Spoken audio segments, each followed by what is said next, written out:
Good evening, Oakland and beyond. Happy Earth Day. Happy belated 420 for y'all out there that partake in the medical research like some of us here at the show still do occasionally now and then. And hope y'all are doing great out there as, man, who would have thought a couple weeks ago, given that 0-6 start, that we would be looking at the way things are now with our beloved green and gold. We'll obviously be taking a look back at what the A's have done over the course of the last week and a lot more as we come at you with the annual medical research edition of your number one source for everything and anything on your Oakland athletics. Welcome, ladies and gentlemen, to show number 295 of A's Fan Radio. What's going on, everybody? It is the Legally 5150 Corporal Oaktown coming at you from the new Dub 6 Studios located in the Eastmont Hills of Oakland, California. Nice, kind of, cool evening up here. A little too cool or cold for my taste. That's what happens when you're a toothpick, unfortunately, like me. Just, going outside to chill for a couple of minutes is just, unbearable for me at this point. So inside, staying warm, and getting ready to talk a little A's baseball and more with y'all out there. Hope everybody's been doing great and hanging in there since the last time we checked in with y'all, and hope those of you that have had a chance to go to the ballpark and see a game in person have had fun so far. I have not yet made it out there. Still dealing with the hassle of trying to get an appointment for the damn vaccination shot, and many of you out there know how much of a pain in the ass that's been. So just trying to get that handled, and once that is handled, I will let y'all know when I will be making my debut back at the ballpark for the first time since that damn shenanigan of a wild card game against the Tampa Bay Rays back in 2019. I am not solo for this edition of the show, as of course joining me is the other half of what's become known here on AFR as the dynamic duo. Checking in from the boss pad over in Alameda is, of course, the main man, the boss man. Boss, what's going on, brother? Hey, man, I'm chilling, man. I feel good, man. We getting deeper into spring. The weather's been beautiful lately, except today it was extremely, overcast and cold and stuff, though. But otherwise than that, I'm blessed, man. You got NBA, winding down, NHL winding down, playoffs gonna be coming up, and baseball, about to end its first month of the year. It's been exciting already, Man, I'm all good, brother. Same here as well, my friend, and looking forward to another interesting and entertaining 2+ hours, give or take, here on how long it takes for us to discuss everything A's related and everything else that's planned for later on tonight in the broadcast. Let's go ahead and get right into things with the normal shindig in the first half of tonight's broadcast. And for those wondering, yes, there will be a fan question of the night, as there is every week. We try to do that, so trying to give you all advance warning since I didn't get a chance to post it ahead of time today. It's 8:05 right now, so that fan question is out on our Facebook and Twitter pages, and I'll get more into what the fan question of the night is when we get near the end of the first segment of tonight's show. But if any of y'all want to, feel free to head over to our Facebook page or our Twitter page right now and get your responses in. Of course, I will read those responses at the end of tonight's broadcast. Let's go ahead and begin things with a 4-game series that began the most recent homestand that just wrapped up here at the Oakland Alameda County Coliseum. This 4-game homestand beginning just over a week ago, back on Thursday, April the 15th, which is the reason why our last show came at you all last Wednesday the 14th, because of the fact that this game was going down last Thursday night at the Coliseum between your Oakland Athletics and a team that up until several years ago, was kind of a powerhouse in the AL Central. I guess you can kind of, say at this point that window has slammed for that team. They're definitely not the powerhouse that they were several years ago, and the team that we had to deal with several times in the playoffs that knocked us out of the postseason. Talking about, of course, the Detroit Tigers. And here's what went down in Game 1 of this 4-game series. The first game, of course, going down again on Thursday, April the 15th. Oakland would open up the scoring in this contest when they would score the first run of the game in the bottom of the 3rd inning.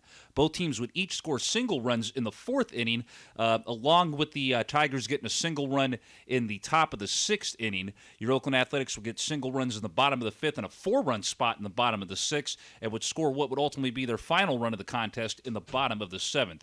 Detroit would score what would be their final 2 runs of the game in the top of the 9th, and obviously not accumulate enough to either tie or win this game, as your A's take the first game of this 4-game set by the final of 8-4. Oakland 8 runs, 8 hits, no errors. Detroit 4 runs, 9 hits, and 2 errors in this one. Sean Manaea picking up the W as he improves to 1-1 on the year. Skubal takes the loss for Detroit as he falls to 0-2 on the season after this one. Home runs in this contest, Goodrum is the lone homer accounted for on the Tigers side of things, his first home run of the season, while over on the A's side you had Piscotty hit his second of the year, and Matt Olson going deep as well for the second time as well. As mentioned, Manaea got to start, 6 innings pitched, 5 hits given up, 2 runs surrendered, both those runs being earned, no walks, 7 punch-outs. He did give up 1 long ball, but really not much damage outside of that, before giving away a Petit, Wendelken, and Romo for the final 3 innings. So nice to see a good opening statement from the boys to begin this set at the Coliseum. Well, I mean, Sean Manaea, I think, sets the tone for this team as far as this particular game. When you have a guy that pounding that sinker like he was doing it at a high rate, and he's able to mix in his changeup and his curve. And he had exhibited a lot of control and showing the ability to change speeds and hit different spots around the plate. That puts you in a good mode if you are a lineup. You're going to get quicker opportunities to face that pitcher. And when the A's took the lead early, they gave it up, and then they scored.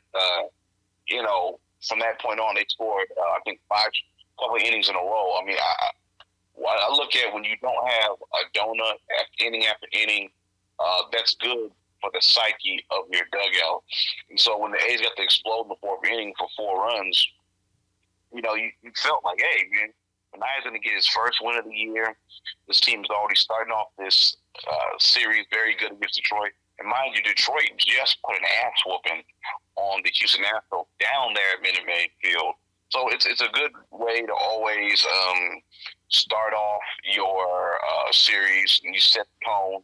And it's a 4-game hit, and you see what you have from there. I appreciate the fact that Jed Lowry is just tearing the cover off the baseball. I don't know what it is about Oakland, but this guy really handles his business out here. Elvis Andrews able to contribute. Tony Kemp. When you get everybody to find some way to contribute for the most part. You guys really in the mode of things, man. So I was really happy to see that. I mean, put the A's at 5 in a row, and you're like, okay, after starting off 0-6, you're 1 game from 500. So, crazy things have happened, but I think you feel good going into Friday's matchup. One thing that I want to also make sure as well that's not forgotten from this game as well is the fact that it was also Jackie Robinson Day at the Coliseum and around the rest of Major League Baseball as well. Obviously, had fans back in the ballpark. Things were a little different last year. Had it, in, I think, August because of the short season last year, but back to its traditional anniversary date this year. So it's always great to see that happen. It's always great to see the guys all wearing 42 around baseball now, a tradition that, cats like Ken Griffey Jr. and a few others kind of just, started themselves individually wanting to wear 42, and it's ultimately led now to basically all the teams wearing that. Boss, your takeaways on that? Obviously, it has to be a motivator for guys out there when your team wins on Jackie Robinson Day, especially if you're an African-American player or even if you're a player of minority descent.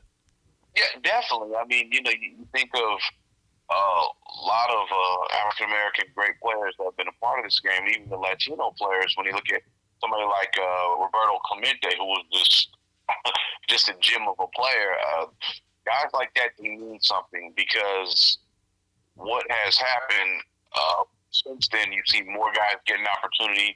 You've seen guys become general managers, like my guy out there, T. Williams in Chicago.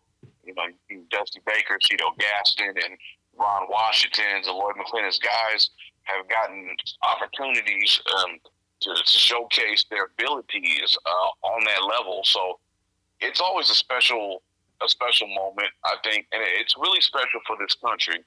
I've always maintained that sports is the number one thing besides music that can bring people together who don't necessarily come from the same ethnic background or even social economic levels. They come from different places, and sports has done a great job. I mean, I look at, the times I've had the college team, I'm slapping, jumping it, hugging, different people who don't look anything like me, don't sound anything like me.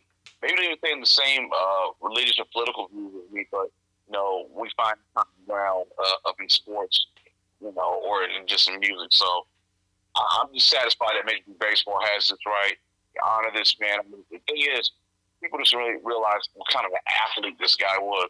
He was great at basketball over there at Pasadena High. He was obviously tremendous in football as he played for UCLA. And he was a track star too, though. So, I mean, just an all-around athlete, a gentleman. And, as we go on in life, though, and, we're not on this earth anymore like he is, this tradition is going to continue. So Major League Baseball got this one right. Let's go ahead now and take a look and see what went down in the second game of this 4-game series between Detroit and Oakland. This game, of course, going down on Friday, April the 16th. Oakland would drop the first 2 runs of this contest in the bottom of the 4th inning and would score what would ultimately be their final run of the contest in the bottom of the 8th.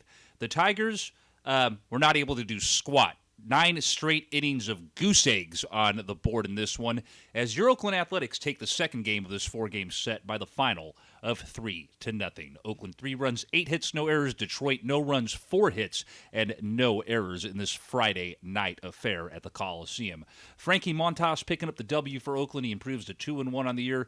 Urena takes the loss for Detroit, falling to 0-3 on the season. And Lou Trevino picks up save number 2 on the year. And oh, by the way, with the win in this one, the A's get to the 500 mark at this point in time, evening up their record on that Friday night at 7-7. Home runs in this contest, obviously none for Detroit because they didn't score jack diddly squat in this game. There was one lone ding-dong doodle for your green and gold, and it came off the bat of a gentleman who, for the time being, I'm pretty sure that he still has a while to go before he loses the nickname of Poodle Power that our friend Emperor Nobody bestowed on him. Matt Chapman going deep for the 3rd time in 2021 in this contest. Montas went 6 innings, 2 hits given up, no runs surrendered, 1 walk, 7 punch-outs over the course of those 6 frames before giving way to Petit, Diekman, and Trevino for the final 3 innings of this contest. Great win. That makes it 6 in a row. Obviously, wasn't a lot of offense in this one. I thought the Tigers pitcher, he pitched well, in himself, though.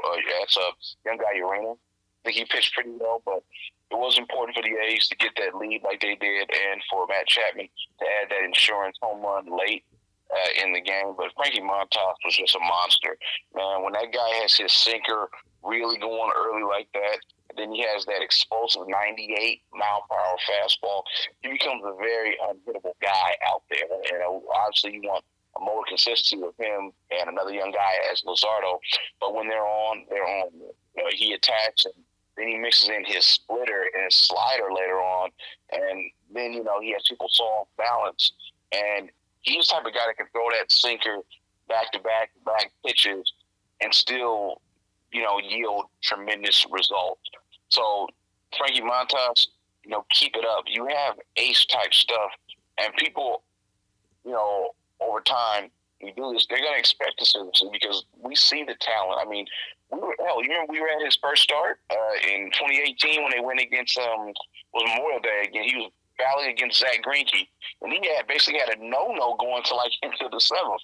And then later on that year, against the world champion Houston Astros, he pitched a 2-0 shutout, another gem. So we've seen this guy, man, really go back there and dial it up and really work that strike zone. So you hope that he does that going forward. So that puts the A's at 7-7. You guaranteed yourself a split in the 4-game series with a big Saturday afternoon matchup coming up with, I guess, a new friend of the show, if you will, on the mound the next day. Let's go ahead and see what happened in that Saturday afternoon affair at the Coliseum between your Oakland Athletics and the Motor City Kitties, as my main man dubbed them at one point many, many years ago. Oakland would draw first blood in this contest extremely early, scoring the first run in the bottom of the first inning in this one. They would score 3 runs in the bottom of the third, 1 run in the bottom of the fifth, and what would be their final 2 runs of the contest in the bottom of the seventh. The Motor City Kitties, for the second day in a row, held to 9 innings of goose eggs. Niet, nada, squat. Didn't score stuff, so that's 18 consecutive innings, back-to-back days, that they didn't score Jack Diddley nada, as the A's for the second day in a row shut out the Tigers, winning this one by the final of 7-0. Oakland 7 runs, 8 hits, no errors. Detroit no runs, 5 hits, and no errors in this contest. Cole Irvin picking up the win in this one as he improves to 1-2 on the year. Mize taking the loss for the Tigers in this one, falling to 1-1 on the season. No homers for the Motor City Kitties in this one. For your Oakland Athletics, you had a couple cats going deep in this one. You had Matt Olson hitting his 3rd of the year, Garcia hitting his 1st of the year. The Pro Bear feasting in this one as well. Mark Hanna going deep for the 3rd time as well in this contest. Irvin went 6 innings, 4 hits given up, no runs surrendered, no walks, 6 punch-outs in those 6 frames before giving way to Wendelken, Guerrera, and Weems in the final 3 innings of that Saturday afternoon game. Man, that home run that Matt Olson hit was a 440-something foot or whatever it was, moonshot. I mean, when this guy, and Jim told me tonight on MLB Network, was just doing an expose describing his batting stance and how he attacks the pitches. It was just really beautiful. I mean, Jim told me he's a Hall of Fame type hitter, guy that can mash, and I got to give Olson a lot of credit. If people didn't pay attention, he changed his swing, because really, you could pitch inside to Olson and get him out. As you guys notice, people are not trying to throw the ball inside anymore. He made an adjustment, and with the power that he has, oh my God, it's just yielding tremendous results. I was really happy to see. He got tired of you bitching at him about it every week on our show. I'm pretty sure Kovel or somebody relayed it to him. I mean, and AsFAnRAdio exclusive. I mean, we have to call things how we see them, guys. I mean, he was having trouble. I mean, I talked with the great Shooty Babbitt about it. I'm like, you can't hit inside. Why is that? And Shooty Babbitt was talking about his hands and how he didn't have that where it's from inside to where he can turn and change kind of his wrist trajectory. And Jim told me it's showing now what he's doing.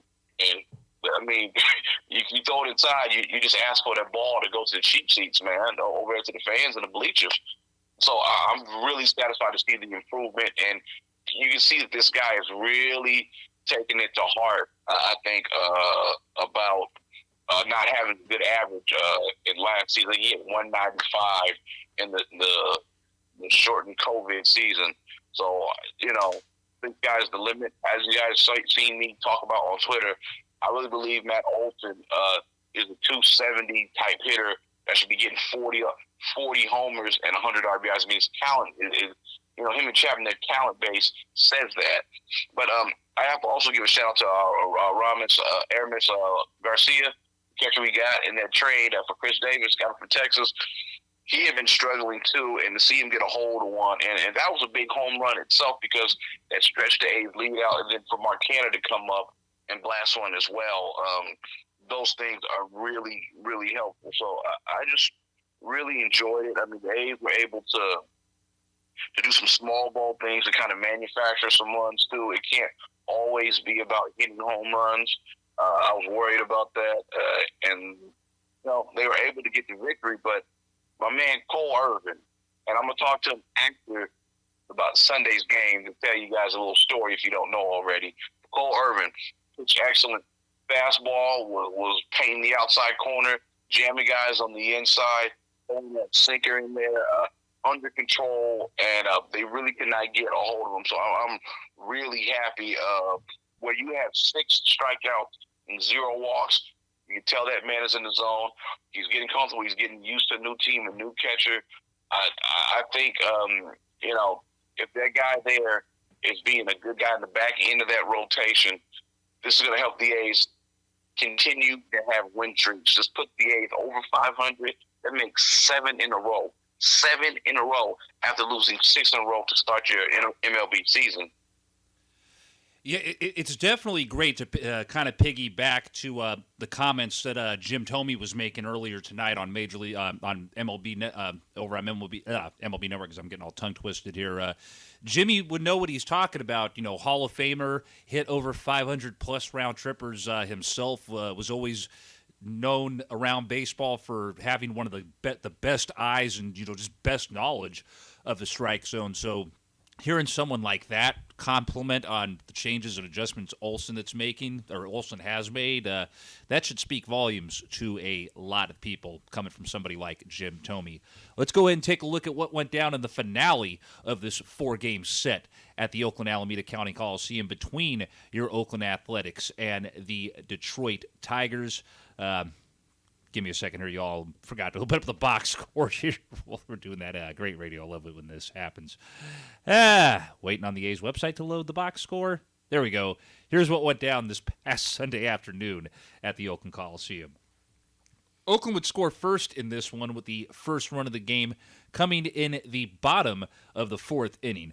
Unlike the previous 2 games, however, the Tigers would not be shut out for the 3rd game in a row, as for the first time in almost 2+ days, they would finally score some runs, as they would score 2 runs in the top of the 6th inning to take a brief 2.5-inning lead that would come to an end in the bottom of the 8th when the A's would score a single run to tie the game up at 2-all in the bottom of the 8th. And then, of course, they would score a go-ahead run in the bottom of the 9th to walk off on the Tigers by the final of 3-2, and, of course, sweep the Motor City Kitties the hell out of Oakland with that victory. Oakland 3 runs, 5 hits, no errors. Detroit 2 runs, 6 hits, and 1 error in the finale of that 4-game set. Lou Trevino picking up the win for the A's, improving to 1-0 on the year, while Soto took the loss for Detroit in this one, falling to 1-1 on the year. No home runs for the Tigers in this one. The lone homer for your Oakland Athletics coming off the man that Boss, of course, has dubbed Murph Doggy Dog, talking about none other than Sean Murphy, of course, his first ding-dong doodle of the 2021 season. Chris Bassett got the start, went 6 innings, gave up 5 hits, 2 runs, both of those runs being earned, had 2 walks, struck out 8 in this one before giving way to Diekman, Wendelken, and Trevino over the final 3 frames. Boss, your take on how things went down in the Sunday finale, and of course the story that you have as well that you alluded to in the prior game recap. Games like this are games that, friend of the show, Lil Bartolo, somebody who I just love dearly, just a wonderful A's fan, just a wonderful human being overall. She loves these type of games. Low scoring, need defense, you're going to need timely hitting, you need clutch hitting late. I mean, it was all right there if you are an old school, pure baseball fan. I thought the Tigers, Hurley, Matthew Boyd, pitched an excellent game. He has pitched well to start the season in 2021. He's a guy who's giving up home runs if he leaves it up in the zone, and he left it in the zone against Ramon Laureano, who was able to get the A's on the board. But he pitched lights out from there, but he made a mistake to Murphy, and then it cost them big time. And the A's are able to win.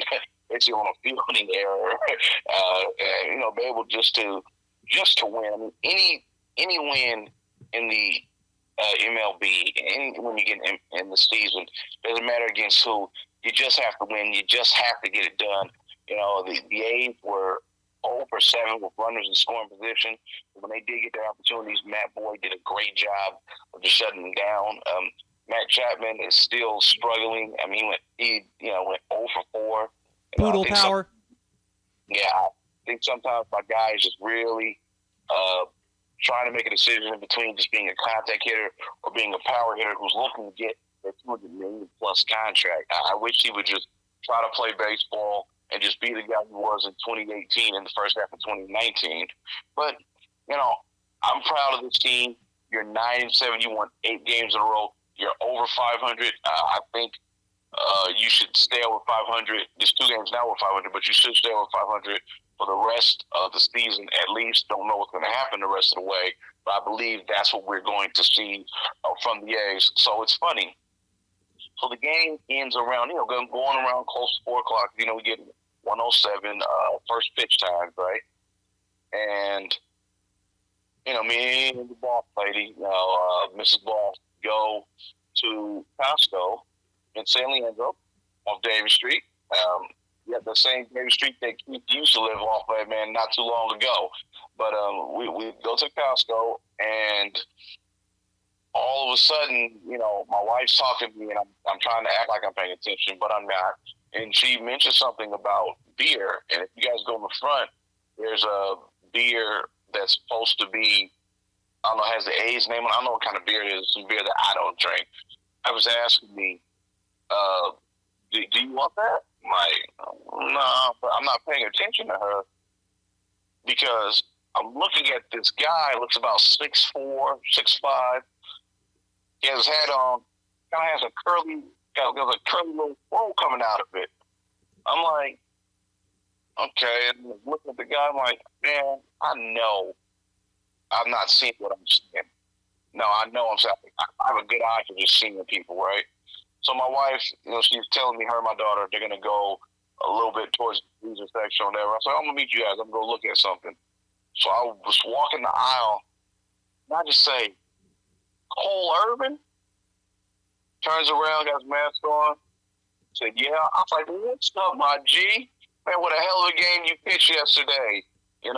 We just wrapping the day. So I'm like, man, it was a tough start for us, man. I said, but, the guys getting it going and stuff, though. And you can see the look on his wife's face, because they're young people. I think he's about 26, 27 years old.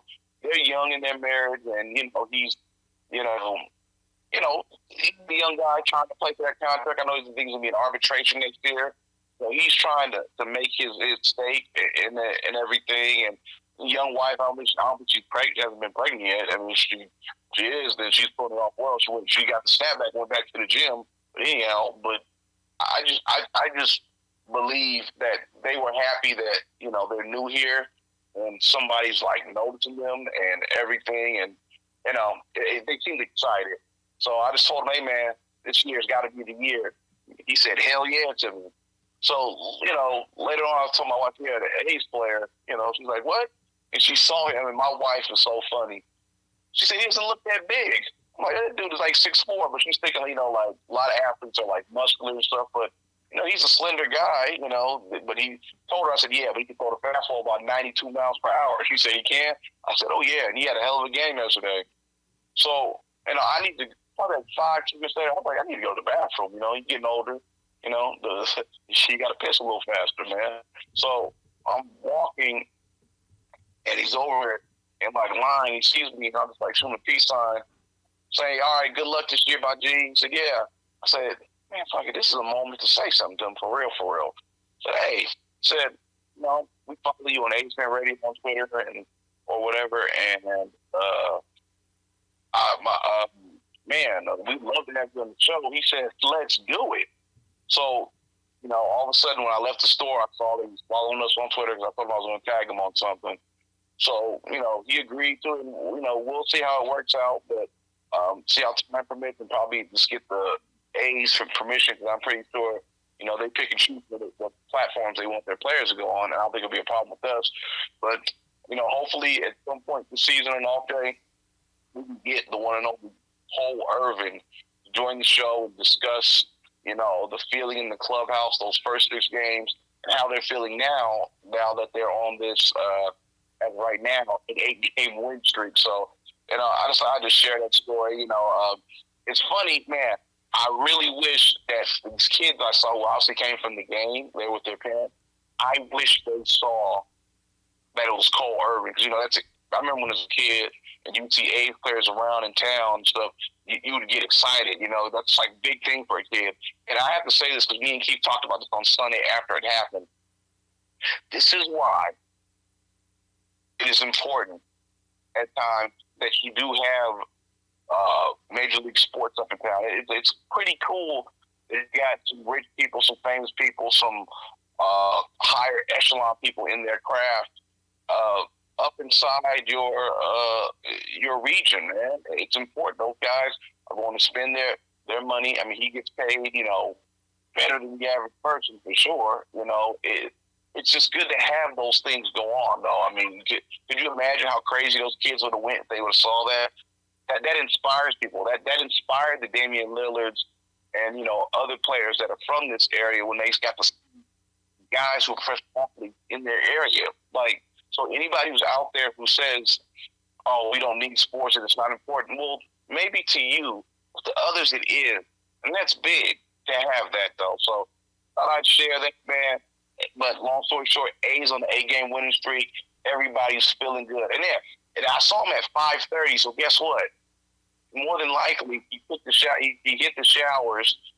And I don't know where he lived at, though, but if he did that at 5:30, he took showers, shot the shit with the media or with his teammates. He left straight from the game and went to Costco, man. So it was pretty cool, man. It was pretty cool. Oh yeah, and you definitely took the words out of my mouth as far as that whole conversation we had Sunday post this whole encounter you had with Cole over at Costco about the whole thing about players and personnel from these professional sports entities and how they contribute by shopping in the communities in which they play in. As I have a little bad feedback there out of the blue randomly for some oddball reason. Sorry about that, y'all, for that are tuning in.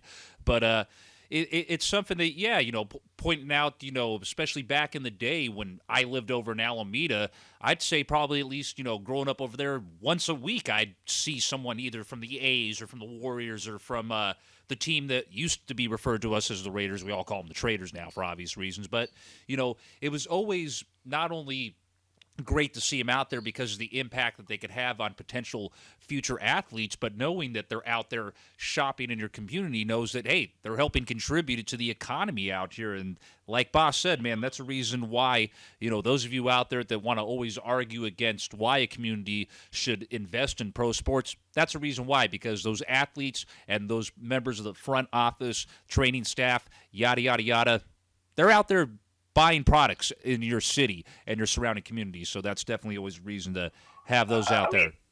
And just to go further, I would get my hair cut on 33rd Station over in Oakland by the lake. You would see Chip Bazemore there, you'd see Reggie McKenzie, used to be the GM of the Raiders when they were here. He'd get his hair cut. There's all kind of rappers. All these people would be up in there, coming up in there. Sometimes, just think about in Alameda last year, or was it 2019? I think it's probably last year. They're doing the Matrix 4 here, and Keanu Reeves is just sitting right there, over in Alameda by where Now Real Foods is at, sitting there just eating ice cream. You know what I'm saying? It's just, those things are really cool. And no offense to any small town out there in America, but you just don't get that in a smaller metropolitan area. And you get it here. I think something else too, Pete Myers, I would see at the liquor store that's right over there by Grocery Outlet, over there off Broadway in Oakland, not too far from over my job. And also I would see Mike Brown, who was assistant coach for the Warriors when they were in Oakland. I would see him. I'd also see Marcus Spears, who writes for Yahoo Sports. I'd see him at the same gym that I went to on High Street, 24-Hour Fitness. Who else? There'd be a myriad of guys you would see in your area, and kids get to see them. And that's big for those kids, though, man. You know, like me and my stepson were playing basketball last summer through the pandemic, and guess what we see coming out of St. Joe's high school that they're playing? Chris Mullen. I mean, those things are big because you're in an area where it's an area of value, and it's an area that generates money and has millionaires here, man. So I mean, and these young people can see that, hey, whatever field they want to be a part of, hey, but I've been around millionaire people. Maybe I can make it. If this person made it, I can. So those things like that are big. It's funny you mentioned Mullen, by the way, because I was going to bring up the fact that for many years when he played with the Warriors and then when he came back for his final year and since he's been back here, he would usually always go to get that famous haircut that we've seen him have for decades at the Razor's Edge over in Alameda. So, again, always great to see stuff like that go down. There is a fan question of the night out there, of course, for this edition of the show. So if you haven't had a chance to yet, go ahead and make your way over to either Facebook.com/AsFAnRadio or our Twitter page at A's_fan_radio to submit your response to the fan question of the night, which for this edition of the show is, we want to hear your thoughts on how the Athletics have turned things around after an 0-6 start, and how do you see things playing out for them over the course of the next week. We come back at you. We, of course, will take a look at how things went down in the recent 3-game set against Minnesota, and, of course, a whole lot more coming at you. Don't go anywhere. Show number 295, the Medical Research Edition of A's Fan Radio, will be right back at you in a bit.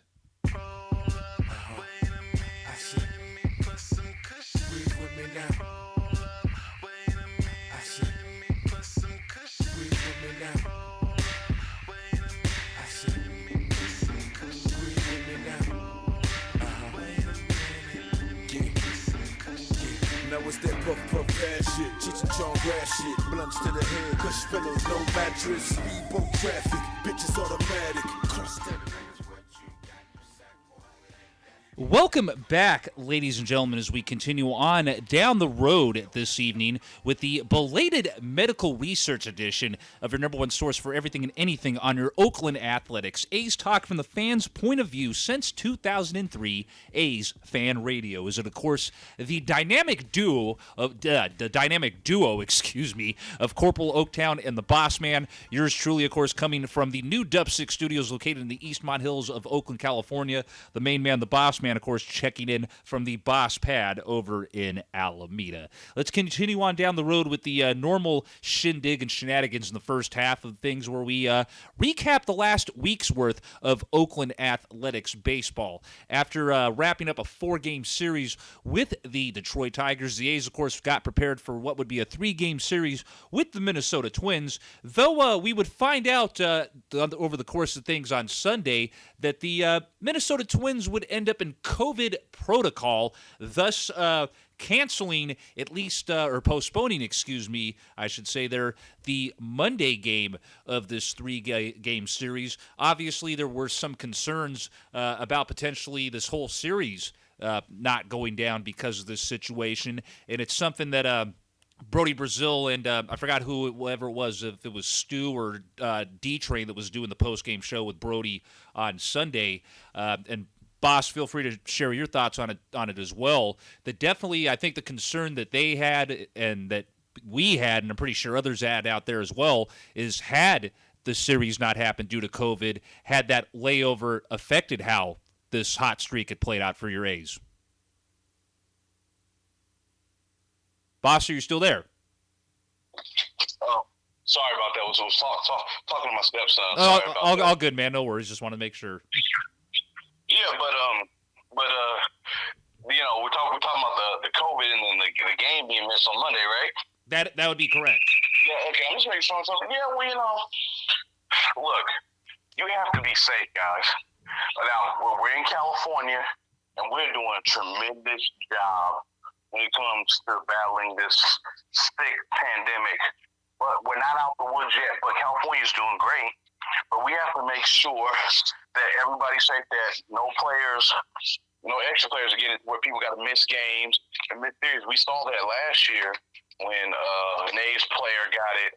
And, you know, I think that kind of derailed even the seedings of where the A's could have been at going into the playoffs for 2020. So you always have to think about safety first, and for not for just the A's, but for just everybody. You don't want people to get that because that COVID has lingering effects on your system, man. So I'm just glad that there wasn't no outbreak and that they only got to miss Monday. Only. The good news being, of course, that there would be baseball. The bad news, of course, meaning that it would be a doubleheader, and just like with the doubleheaders last year, that means that it would be 2 7-inning contests going down on a Tuesday afternoon/evening at Rickey Henderson Field at the Oakland Alameda County Coliseum. Let's begin things here with what went down in the first game of this doubleheader on Tuesday at the Coliseum. The Oakland Athletics would score first in Game 1 of this doubleheader, with the first 2 runs of the game coming in the bottom of the second inning. They would also drop a 5-run spot on the Twins in the bottom of the fourth, and that would be the final time that they would score in this one. They would hold the Twinkies to 7 scoreless innings in this one, as the A's take the first game of the doubleheader by the final of 7-0. Oakland 7 runs, 5 hits, no errors. Minnesota no runs, 6 hits, and 2 errors in this contest. Sean Manaea picking up the win and going the full 7 in this one, improving to 2-1 on the year. Shoemaker taking the loss for the Twinkies, falling to 1-1 on the season. No home runs for the Twins, obviously, because they didn't score anything. Over on the A's side of things, you had Mitch Moreland go deep twice in this one to bring his season total to 2, and Matt Olson going deep as well for the 4th time this season. As mentioned, Manaea getting the W. He went the full 7 in this one, 6 hits given up, no runs surrendered, 1 walk, and 7 punch-outs in this one. Obviously, only a 7-inning game, and I made a comment about that and put it out there, but still at the same time, regardless of it being a 7-inning game, it was nice to see Sean go the full distance in this one, especially in a day and age where outside of the few well-known workhorses around Major League Baseball. Boss, would you agree to some extent that it seems like that the starter going deep into games is becoming a dying art? It is, because it's crazy that I saw it last year, but I've been seeing it the last few years that guys, if they're giving up 3 or 4 runs, by the middle of the 4th inning, they're out the game. It's just really crazy, because there's such an impetus and an emphasis, I should say, on having relievers, especially middle relievers, whereas before it's like, all right, you're a middle reliever, whatever. But it's really vital now the way how this baseball is these days. Just to see a guy go 7 innings, it's a miracle. He's a workhorse, Whereas I remember when I was a kid, I went to the A's game, and the A's had won it 6-2 in the bottom of the 10th on a grand slam by Mark McGuire. Big Stewart went 10 innings that day, gave up 2 runs. I mean, you're just not going to see those type of things anymore. I guess they want to protect the players that, arm concerns, UCLA injuries, or shoulder injuries like you see that Sean Manaea had and that Trevor Rosenthal is having now. So, I mean, they're really going to be real cognizant about that. So it's really different, but Sean Manaea in this game was spectacular. Again, featuring that sinker, mixing in that curve and that change, really showing that he has a rhythm. I think he's starting to kind of get down while he wants to attack. I know he's talked about changing his mentality, not being so playful, but going out there with kind of a fiery dragon type mentality that you're trying to eliminate and attack your opponent. So I was very happy to see that. The A's, man, all their pitchers got beat up over the first 6 games. It just seems like nothing can get right. I mean, you see Bassett the game before on Sunday. He gave 2 runs, but he pitched very damn well. So you're just wondering if the catchers, Garcia and Murphy, are getting a rhythm in the season as well, because, pitching is just not about the guy on the mound. It's the guy behind the plate, calling the game, you know what I'm saying? So that was just a tremendous thing. And just to start off this doubleheader, the game starting at 3:30, to really go out there. And it was like kind of a quick-moving game. Go and handle business, and again, set the tone for a series. If you want to get sweeps, if you want to win pretty much the majority of your series, you have to win that first game because it takes some pressure off you. It puts pressure on the opposing team. I just have to give just a shout out to Mitch Moreland. That guy has been a killer at the Coliseum. We've watched him for a decade, just torment the A's. The guy's been a part of a couple of World Series, numerous playoff teams, won a World Series with Boston, been an all-star.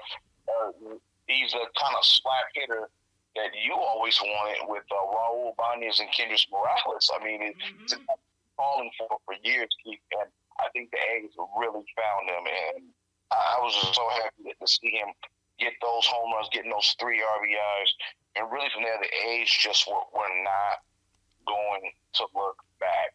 So, you now set yourself at 9 in a row.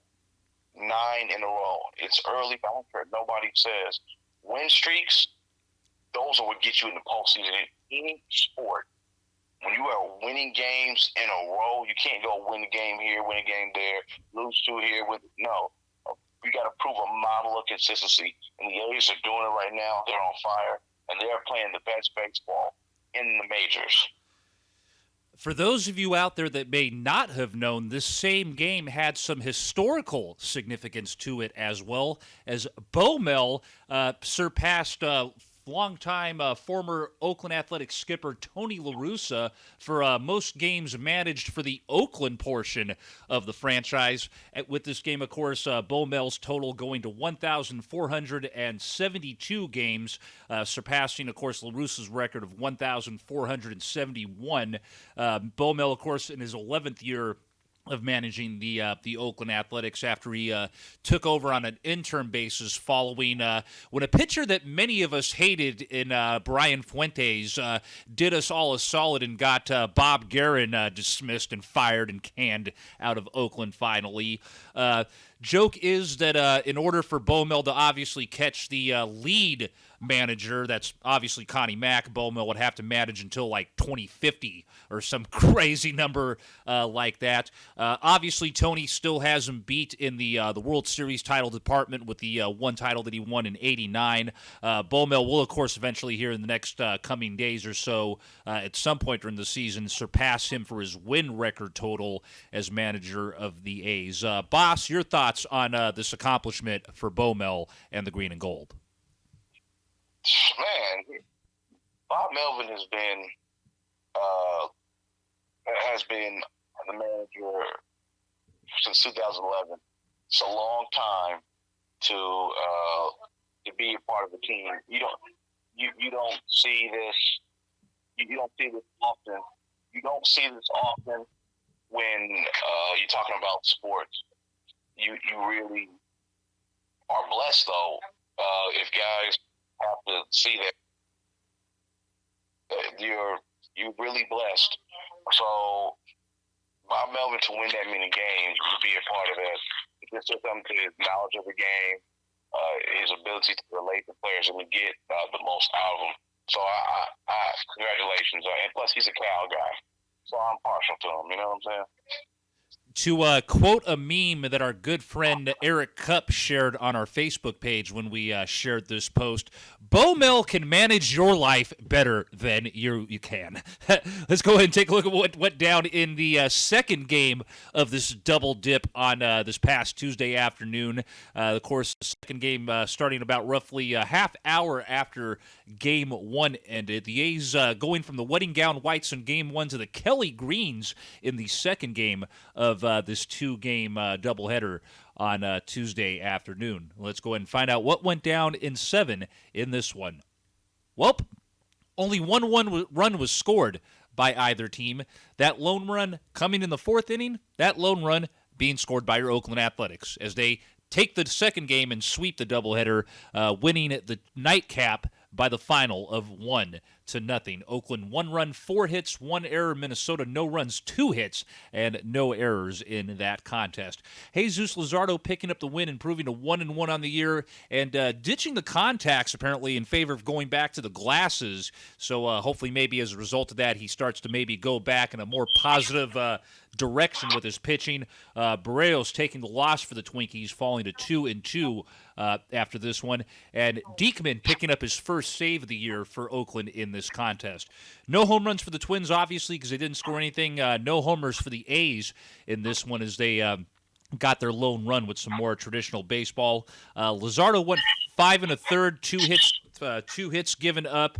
No runs surrendered, 1 walk, 6 punch-outs before giving way to Trevino and Diekman. So definitely was great to see a better start from Jesus in this one compared to his last outing on the mound. And it makes you wonder, too, how much of the difference was potentially because of the contacts and, going back to the glasses. Great to see him have a better, outing this time around. It was only 5 1/3, but this is a guy, Boss, who obviously, if he's going to ever fill those shoes of being the ace that many expect him to be, and mind you, we're not the only ones that, quote unquote, dog him. We're not hating on this town. He's brought it up several times too.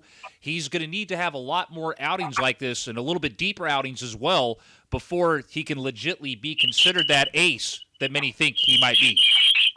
Well, to be an ace, obviously you have to have consistency, but when you're out there in the game, because he looks good his first go-around against people, but when you go to the lineup the second, even the third time, you have to be able to adjust your game enough to where they don't get a beat on your fastball or how you want to attack them. So he did that very well. I mean, he started off the game throwing nothing but fastballs, even reaching up to 99 miles per hour to let you know what kind of torque he has in his arm. And then later on, he's mixing up with changeups. Can you imagine you're standing in the batter's box, somebody throws you 98 miles per hour, and then they throw an 84-mile-per-hour changeup? It's very difficult to hit because you have to really see the ball coming out of his hand. And a lot of times, you really just can't see it. It's hard to catch a real beat on the ball. Then later on, he started through a couple of curves and, did an occasional sinker, which pretty sure is a pitch that he is working on. Nonetheless, that guy there, him and Montas, I always have said they have ace-type talent. They got potential. Well, potential doesn't mean anything if you don't put it to fruition. But in another game that the A's needed to keep their streak alive, he picked the gem of the game. Barrios is a hell of a pitcher as well. So they had a straight pitcher's duel in a short 7-inning game, which is very weird. I still got to get used to after a year. But the A's were able to come away with the victory. And I think that the key was them, Olsen running very hard on getting that little double that he got. And Seth Brown being able to bring him in, just doing some nice, simple hitting, going with the pitch. If it's going on the outer half of the plate, you don't have to pull it. You can just go with the pitch, easy RBI, and, that was the game-winning run. So the A's bring it up to 10 in a row. And mind I say this, they are, at this point, tied for first place in the AL West. I just can't believe it. I was pissed like everybody else was seeing the 0-6. And the reason why we were all pissed, it's not because, they suck or whatever. It's like they're sucking, and we know that team is way better than 0-6. That's not an 0-6 team. You would expect a 2017, 2016 A's to start off like that because we knew we were going through growing pains with the young guys after doing all the trades and former All-Stars leaving the organization. So I was very happy with that. And the key thing about yesterday, there was a doubleheader sweep where the A's hit shutouts. That's happened 2 times in this franchise history. In 1972 and in 1974. And Keith, just for the good old grand prize, when the A's have done that in the other 2 times, what ended up happening in those seasons? Ring. Parade, winning the World Series. Not saying that they're at that moment yet, but I'm just saying, history has been kind to the A's when they have done that. For the record, by the way, Boss and I both understand why Major League Baseball is obviously doing the 7-inning doubleheaders just like they were last year. We get it. We understand it. We still don't like it, and we still don't approve of it, but it is what it is. But yeah, I just wanted to share that little tidbit right there.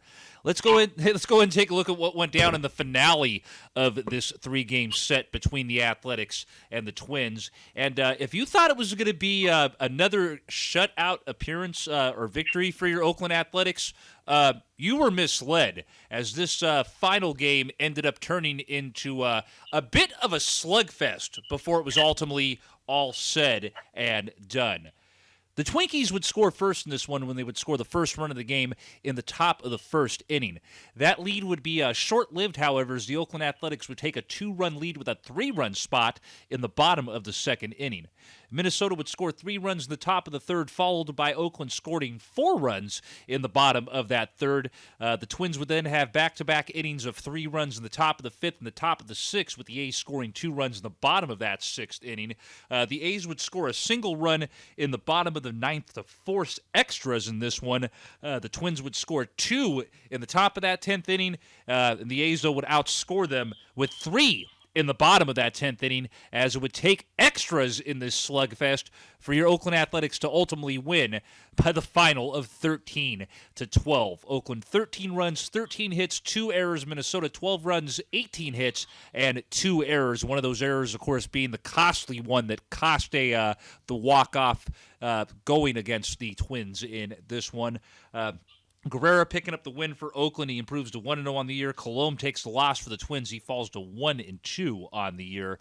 Home runs in this one, the bringer of rain, Josh Donaldson, the former Oakland Athletic, going deep for the first time this season in this one. You had Cruz hit 2, as he, of course, as we all know, was a product that was in the A's farm system briefly, never was really kept here, so he's always looking for an opportunity to stab the A's back for letting him go so many years ago. So Cruz hit 2 in this contest to bring his total on the year to 6. You also had Buxton hitting his 6th of the year as well in this one. On the A's side, Olsen hit 2 in this contest to bring his total on the year to 6. Brown hit his 3rd of the year as well. Montas only lasted 4 innings in this one, 9 hits, given up 6 runs, surrendered, all 6 of those runs being earned. 4 walks, gave up 3 home runs before giving way to Wendelken, Romo, Kolarek, Petit, Trevino, and Guerrero. So, man, boss, hell of a way for the finale of that 3-game series to close out at the Coliseum. I mean, there doesn't need to be a breakdown of this game. That is one of the wildest afternoon games I'm just ever going to see. It just, when things are looking as if the A's are going to really just go ahead and take hold of this, and wins come back, then, A's come back like they're about to tie the game up. And Buxton, who I think is a fantastic player, makes a hell of a diving catch to stop the game from being tied after Jed Lowry had hit a double to bring the A's within 1.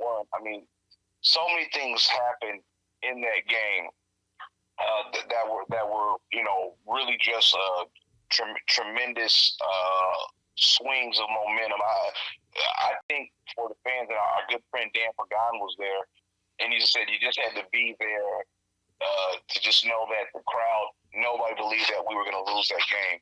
When you have that belief with people in the stands that matches the guys that are in the dugout, you might have some beautiful things occur. Might. I don't know if they are. They might occur. They just might occur. But I really like the way Matt Olson is looking.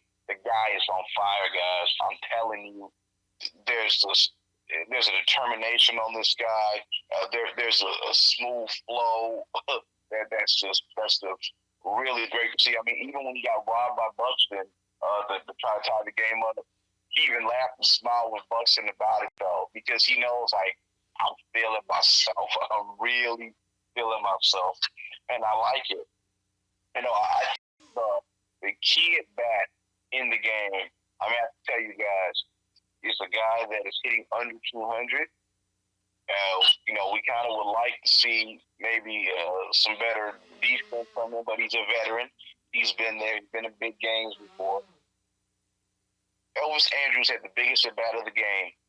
He was down 1-2 in the count and was able to get himself a walk, which is big, before, Marcana fisted one into where your boy Blankenhorn, whatever his name is, Blankenhorn, could not just make the play at second. And Ramon Laureano doing the smart thing, not trying to do too much, fighting off the sinker, and just wanting to put the ball in play. And, fortunately the errors occurred in that inning. The A's are able to win.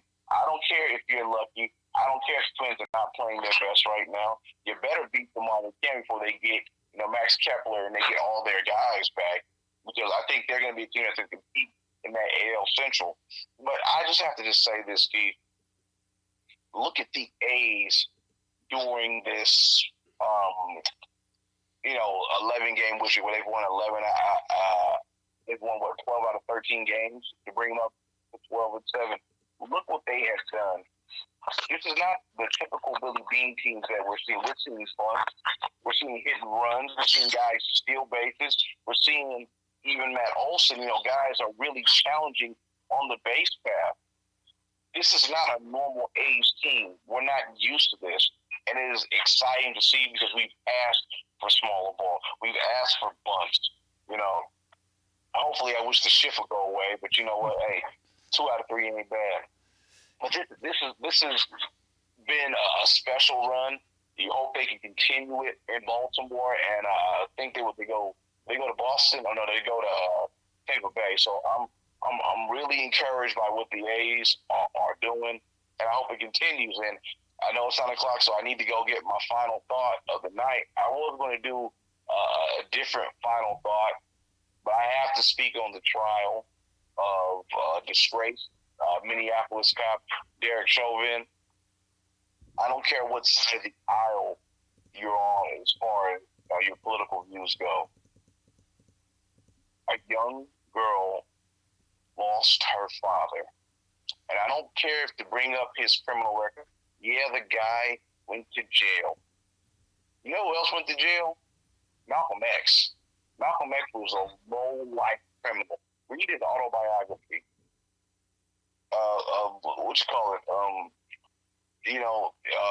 All kind of other people beforehand were not good people, but they mature. People do stupid stuff when they're young. I've done stupid stuff when I'm young, okay? But he had not gotten in trouble in a while, and he had moved away from where he was getting in trouble at down in Texas, moved to Minnesota to try to make a better life for himself.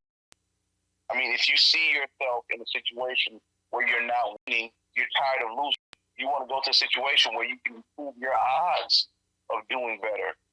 That's what he was doing in Minneapolis. I mean, I don't understand what some people are getting off, like Candace Owens or the jackass of all jackasses, Tucker Carlson. Why are you guys going off talking about how unfair this is and, making all these crybaby things? The man is on camera having his knee on somebody's neck while the person is up. I don't care who you are. You can't whoop anybody if your arms are detained. He was already got. I don't care. If he's acting hysterical or whatever, acting crazy, you don't need to put your knee on the deck. It's like, remember when you were a kid, or if you're dealt with a little kid, he's on a tantrum, you let him go to tantrum until he tires himself out. You get tired eventually. That's all what George Floyd would have done. That's all he would have done. Like, all right, I'm too tired of this though, man. But instead, you cut off his ability to get air. If the brain does not get oxygen, you are going to die. I mean, paramedics are coming up here and say, hey, get your knee off him. They're telling you. Like, dude, you're telling him he can't breathe. But you have to let off. And this guy on counts of murder 2, murder 3, and manslaughter, he needed to get it. So I don't understand how Candace Owens gets her little bone chip ass on television say this was not a fair trial. it was very fair. Because really what he deserved to get the old way where he just got his ass absolutely dealt with by the town people. Like the old days. That's really what he should have got. And he's lucky he didn't get it, that he escaped that. Street justice. He didn't get it. You know? You guys make your jokes and make your sneering, mocking comments about, well, you guys just don't burn up the place. You know, Tommy Lauren or whatever her name is, she's another ignoramus who does not need to have a platform. I mean, you're saying stuff like this. How do you expect people who look like me, who are, you know, classified as black in this country, African American, whatever misnomer you want to put on it, how do you expect us to feel when we see comments like that from you? You know? Like, yeah, is it cool? And I'm not saying all Republican people are like that, because some Republicans I know, they're saying good riddance. I have family members who are in law enforcement that I care deeply about. I don't see nothing happen to them. If this kind of stuff keeps going on and examples are not being made out of bad cops, then you're putting them in danger. I mean, Derek Chauvin, he had consistent things in his past as being a police officer, brutality, doing extra stuff. It was all right there. The signs were there. It was only a matter of time till he was going to do this. I'm glad nobody rioted. I'm glad nobody went out there and got hurt. But what is sad is while that was going on, a young girl in Columbus, Ohio, got shot by a cop. She called the police because 3 girls are going to try to jump her. And when they get there, you know, she has a knife and she's trying to defend herself. I don't care what you guys say. Anybody ever been jumped before? I've had it happen twice to me. Let me tell you something. It ain't fun. It's not fun when hands and feet or other objects that you can't see are hitting you. People have gotten jumped and gotten killed. And honestly, the situation was dire for her to grab a knife. So I'm trying to understand why, as the cop, if you don't hit her with a goddamn taser, her back is turned, just hit her with a taser. She's falling on the ground. Real simple. You ought to get near with a knife, hit her with the taser. She ain't coming at you. Come on, man. Ridiculous. I have to go 4 times in the chest. And while this is going on, you have the absolute mentally handicapped owner of the Las Vegas Raiders, Mark Davis, having the audacity to put up on social media, I can breathe. Yeah, sure, George Floyd's brother could try to go, oh, yeah, I'll defend Mark Davis because you paid him off because you're known for paying people off that you offend. Trust me, you know, Godfather Grizz Jones can attest to that. Mm-hmm. So that's what you do because that's what kind of man you are. You're supposed to do what all the other organizations did. Set a professional comment that, you know, we're going to fight every day for racial justice and stop the injustices so we can eliminate systemic racism. Boom. The San Jose Sharks, the Oakland A's, all other organizations in professional sports had smooth comments like that, and they were greatly appreciated. They didn't offend anybody. And what's worse is this guy doesn't want to take it down. He's that tone deaf and does not understand certain things. Y'all wonder why his dad didn't want him to run the fucking team? There you go, man. Like, these things keep rearing its ugly head. This guy just doesn't get it. But Mark Davis is just a long line of people that just don't get it. Because at the end of the day, George Floyd is gone. And somebody else who doesn't get it. Democrat Nancy Pelosi. What a dumb, stupid comment. You know, he sacrificed his life on. Like, what are you talking about? Nancy, shut up. Just say the verdict was good. And then, of all people, Libby Schaaf, you shouldn't be talking either. Mayor of Oakland, you don't need to be talking. Talking about where injustice against, against systemic racism. You are the number one face of systemic racism here in Oakland. You are hated here. You should just say, I'm glad this trial and the right thing was done. Say that and move on. But you trying to go into some long diatribe or some drivel about systemic racism, when you participate in it daily, do you forget about the situation that happened with Nikki Bass and over in Chinatown? No, you don't. Because you're another tone-deaf person. You and Mark Davis didn't get along because both of you guys are the same arrogant, spoiled people who don't deserve the positions you have now in life. Anyhow, guys, be cool. A's tomorrow. My boy Swervin' Irvin is on the mound. Let's see if we can make it a dozen. Take care. Boss man, thank you as always for joining us. You enjoy the rest of the night with the Bost family.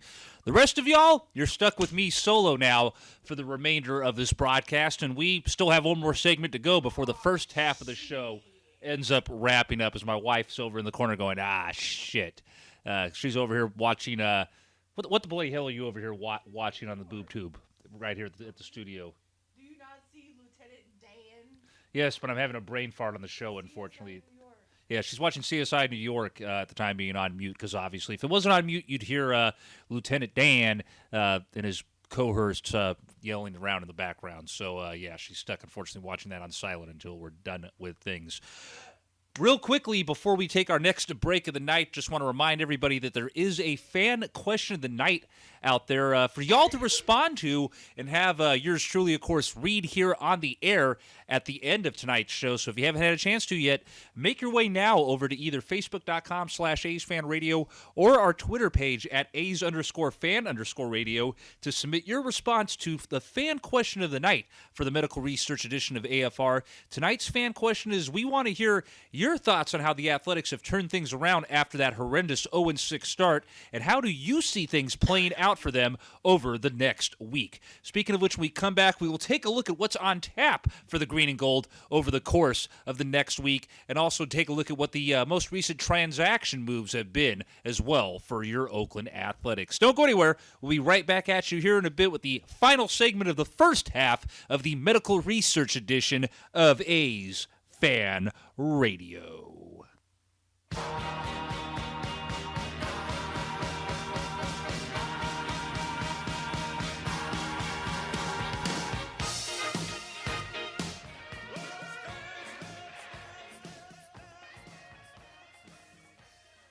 And welcome back, ladies and gentlemen, as we get set to close out things here in the first half of tonight's broadcast. Show number 295, the belated medical research edition of your number one source for everything. Let me try that again. Your number one source for everything and anything on your Oakland Athletics since 2003, A's Fan Radio. It is the legally 5150 Corporal Oaktown coming at you solo now for the remainder of tonight's broadcast. Main man, the boss man, who was with me, of course, for the previous two segments of tonight's show, having to, of course, check out after the 9 o'clock hour rolled in, as he, of course, has some stuff to do with the boss wife and the boss daughter before they call it a night over there at the Boss Pad in Alameda. Let's go ahead and take a look at what's on tap and ahead for your Green and Gold over the course of the next week. Starting tomorrow, they, of course, have a 3-game series set to go down on the road in Baltimore as they, of course, head into Oriole Park at Camden Yards to battle it out for a 3-game series with the Baltimore Orioles. Game 1, of course, coming at you tomorrow, Friday, April the 23rd. That, of course, will be at 4:05 p.m. Our Pacific Standard Time out here on the West Coast. Cole Irvin will be making the start, as mentioned by Boss earlier, for your Oakland Athletics. He will face off against Lopez, who will be taking the hill for the Orioles in that one. Game 2, of course, will also be a 4:05 p.m. start on Saturday, April the 24th. Chris Bassett, as of now, is scheduled to be the starter for the A's in this one. As of now, Baltimore has not yet announced a starter for Game 2 of the series on Saturday. The finale, of course, will go down on Sunday, April the 25th, bright and early for us out here in Oaktown, the East Bay, and the West Coast. Bright and early means 10:05 a.m. Pacific Standard Time, first pitch for the finale from Baltimore on April the 25th. Jesus Luzardo will be taking the bump for the A's in the finale of that 3-game series. Means will be taking the hill for Baltimore in that one. The Orioles heading into that 3-game series tomorrow.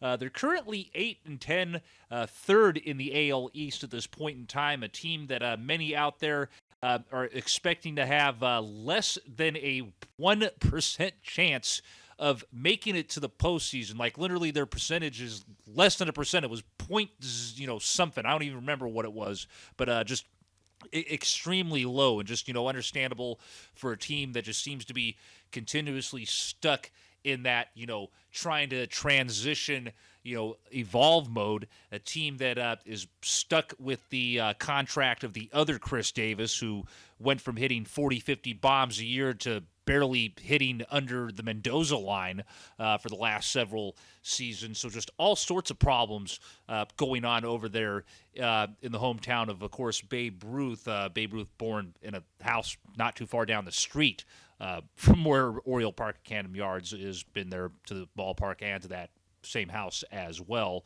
So not much expected to be done out of Baltimore this year. They kind of looked a little hot to begin the season. They were in first briefly for the first week of the year. That's obviously changed, and figured that was to be the case, and I still expect that to be the case. It's honestly a series where, when everything's all said and done, your Oakland Athletics should easily get a 3-game sweep when this series wraps up. But as we all know with Major League Baseball, things are a lot easier said than done. That seems to be the case with pro sports and damn near anything that goes on in the world in this day and age. But definitely feel the green and gold should walk out of Baltimore with a sweep when this series wraps up. But definitely always aim for 2 out of 3 in matchups like this. So ultimately, that's all that matters. Get the series win when things wrap up at the end of things. After that, the green and gold will be on the road still and taking on a team that's going to be a little bit more of a trying opponent than the Baltimore squad would be. That will be, of course, be another AL East opponent, as the A's will do battle in a 4-game series at Tropicana Field in St. Petersburg, taking on the Tampa Bay Rays. Game 1 will be coming at you on Monday, April the 26th at 4:10 p.m. Pacific Standard Time. Sean Manaea will get the start for the A's in that one. Hill will be taking the hill for the Rays in that contest. Game 2 will come at you on Tuesday, April the 27th. That will also be a 4:10 p.m. Pacific Standard Time start, as Frankie Montas will go to the hill for the A's in that one. Wacha, I believe I'm saying that right, is going to be the starter for the Rays in that one. Game 3 will be a 4:10 start as well on Wednesday, April the 28th. Swervin Cole Irvin will be making the start for Oakland in that game. Glasnow will be making the start for Tampa Bay in that contest. And the finale of that 4-game series will be coming at you at 10:10 a.m. West Coast time out there in Tampa Bay on Thursday, April the 29th. Chris Bassett scheduled to make the start for the A's in that one, and Yarbrough will be going to the hill for Tampa Bay in the finale of that 4-game set. At this point in time, Tampa Bay is 10-9 heading into their games play over the weekend. They looking ahead at things here on the schedule. If I could pull things up here, they're going to be taking on the Blue Jays over the weekend.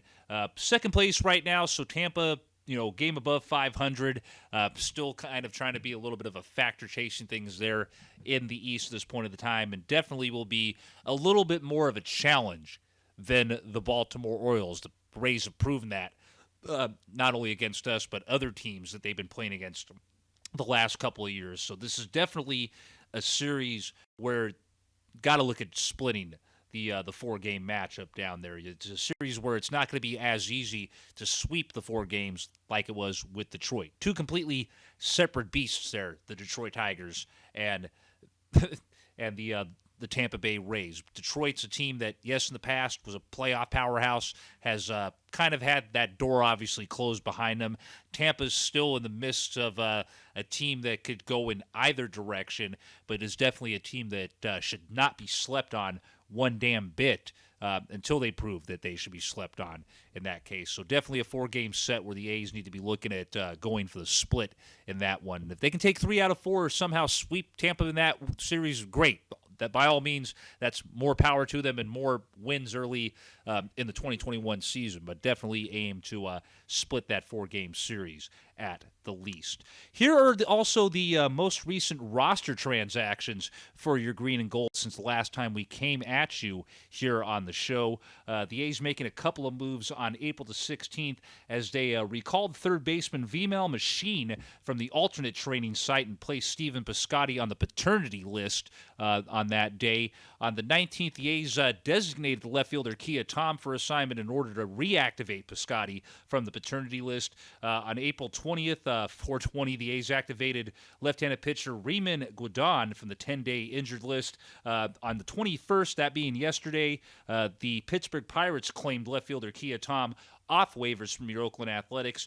And then also going down yesterday as well, the Oakland Athletics optioned right-handed pitcher Jordan Weems to their alternate training site, which of course is Banner Island Ballpark out in Stockton, California. And that is it for the most recent roster transactions for your green and gold. And that wraps up things here in the first half of tonight's broadcast. We obviously still have the infamous X-rated second half of tonight's show coming at you following the seventh inning stretch. Before we get on into that, of course, I wanted to remind y'all once again that there is a fan question of the night out there for y'all to share your thoughts, input, bitches, complaints, whatever the hell it is. Well, not necessarily, because there's an actual designated question out there, so maybe you all have to wait until I just decide one day, hey, fan question of the night, random, whatever the hell you want to talk about. But that's not the case tonight. There is a designated fan question of the night for the medical research edition of AFR. Once again, we want to hear your thoughts on how the A's have turned things around since that 0-6 start to begin the 2021 season, and how do you see things playing out for them over the course of the next week on the road against the Baltimore Orioles and the Tampa Bay Rays. So go ahead, and if you have not done so yet, make your way over to either facebook.com/AsFAnRadio or at A's_fan_radio to submit your response to that fan question of the night. And of course, yours truly will read your responses on air here on the show prior to my final thought of the evening at the end of tonight's broadcast. On that note, seventh inning stretch time here on the Medical Research edition of AFR. When we come back at you, of course, for the infamous X-rated second half of the show, we will take a look at the latest standings around Major League Baseball, see what Cal Baseball and Cal Rugby have been up to on the latest edition of the Bear Raid segment, check in on the latest news with the Oakland Roots and the San Jose Sharks, and of course, at the end of the show, read your responses to the fan question of the night and hear my final thoughts of the evening before it's all said and done. Fire up that medical research, smoke them if you got them. Go ahead and go grab yourself a brewski. It is seventh inning stretch time here on A's Fan Radio. Catch you on the flip side of the seventh inning stretch for the infamous X-rated second half of show number 295, the Medical Research edition of A's Fan Radio.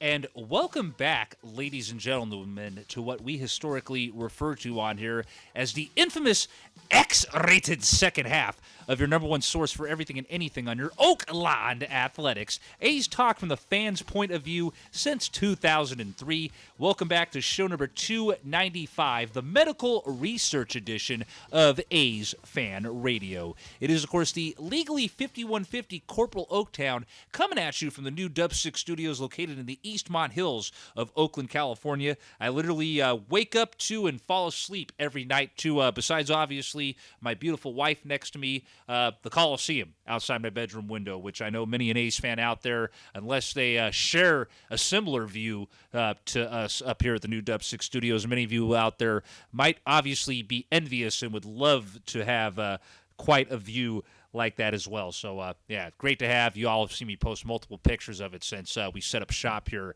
at the new spot in August, ranging from nice clear shots to overcast shots to several pictures from the day when it looked like Oakland had relocated to Barsoom, a.k.a. Mars, back at, was it the end of August, September when that happened? It's seems like it was so much longer ago than that all went down. Let's go ahead and begin things here in the second half of tonight's broadcast by taking a look at the current standings around Major League Baseball at this point in time tonight. We, of course, begin with the standings over in the American League West because AL West, the American League is the league that the Oakland Athletics play in. And, of course, we will start off with the standings in the A's division, the AL West, where currently at this time it is a tie for the first place spot in the division as your Oakland Athletics and our friend Dre 206's Seattle Mariners are tied for the first place spot in the division currently. Both teams have records of 12-7 at this point in time. The Anaheim Angels are in the third spot with a record of 9-8. The Texas Rangers are in fourth with a record of 9-10, and at the last place spot currently with a record of 8-10 after they started off hot and beat our asses to begin the season. In last place currently in the division are the Houston Astros. Let's go ahead and see how things are shaping up around the rest of the American League at this point in time. Over in the AL East, you have the Boston Red Sox on top of the division with a record of 12-8. The Tampa Bay Rays, who, of course, we will begin a 4-game series against next week, are in second place right now with a record of 10-9. Prior, of course, to us taking on Tampa Bay, we will be taking on the team that's currently in third place in the AL East right now at 8-10, which is, of course, the Baltimore Orioles. That series, again, beginning tomorrow night out there at Oriole Park at Camden Yards in Baltimore, Maryland. The Toronto Blue Jays are in the fourth spot currently, technically are tied for third, I should say, with the Baltimore Orioles with a record of 8-10. The New York Yankees currently sitting at the bottom of the East with a record of 7-11 and looking very un-Yankee-ish at the moment. Let's go ahead and wrap up things in the American League. Take a look at what things are looking at right now over in the AL Central, which, of course, is a division we just got done beating two teams the crap out of that were in town for the most recent homestand. Right now in the Central, you have the Kansas City Royals on top with a record of 10-7. The Chicago White Sox are in the second place spot with a record of 9-9. The Cleveland Indians are in the middle of the pack with a record of 8-9. The Detroit Tigers are in fourth with a record of 7-12. And in the last place spot currently in the Central after getting swept out of town here in Oakland by the A's at 6-11 are the Minnesota Twins. So still some little interesting head twisters as far as certain things go. For the experts, the quote-unquote experts out there, probably are scratching their heads seeing Oakland and Seattle on top of things here as the first month of the season is almost set to draw to a close here in the next week or so. They all, of course, obviously expected either Anaheim or Houston to be on top of things. That's not to be the case. I would have figured at this point in time, I was expecting your normal, traditional, sluggish April from your Oakland Athletics, which is what we've had mostly, it seems like, for the entirety of the Billy Bean era, which is we basically play like hot, straight shit for April. It seems like year in and year out, which is why it's great to see something like this 11-game win streak happening right now for the green and gold, because it's something we're not accustomed to usually in April for the last nearly 20, 30 years, it seems like, here in Oakland. So, obviously it's great for us to see the A's sitting on top of things in the AL West. You're someone like our boy Dre, who roots for the Mariners up there in the 206. You're obviously thrilled right now at the moment to see your team tied for a first-place spot at the moment.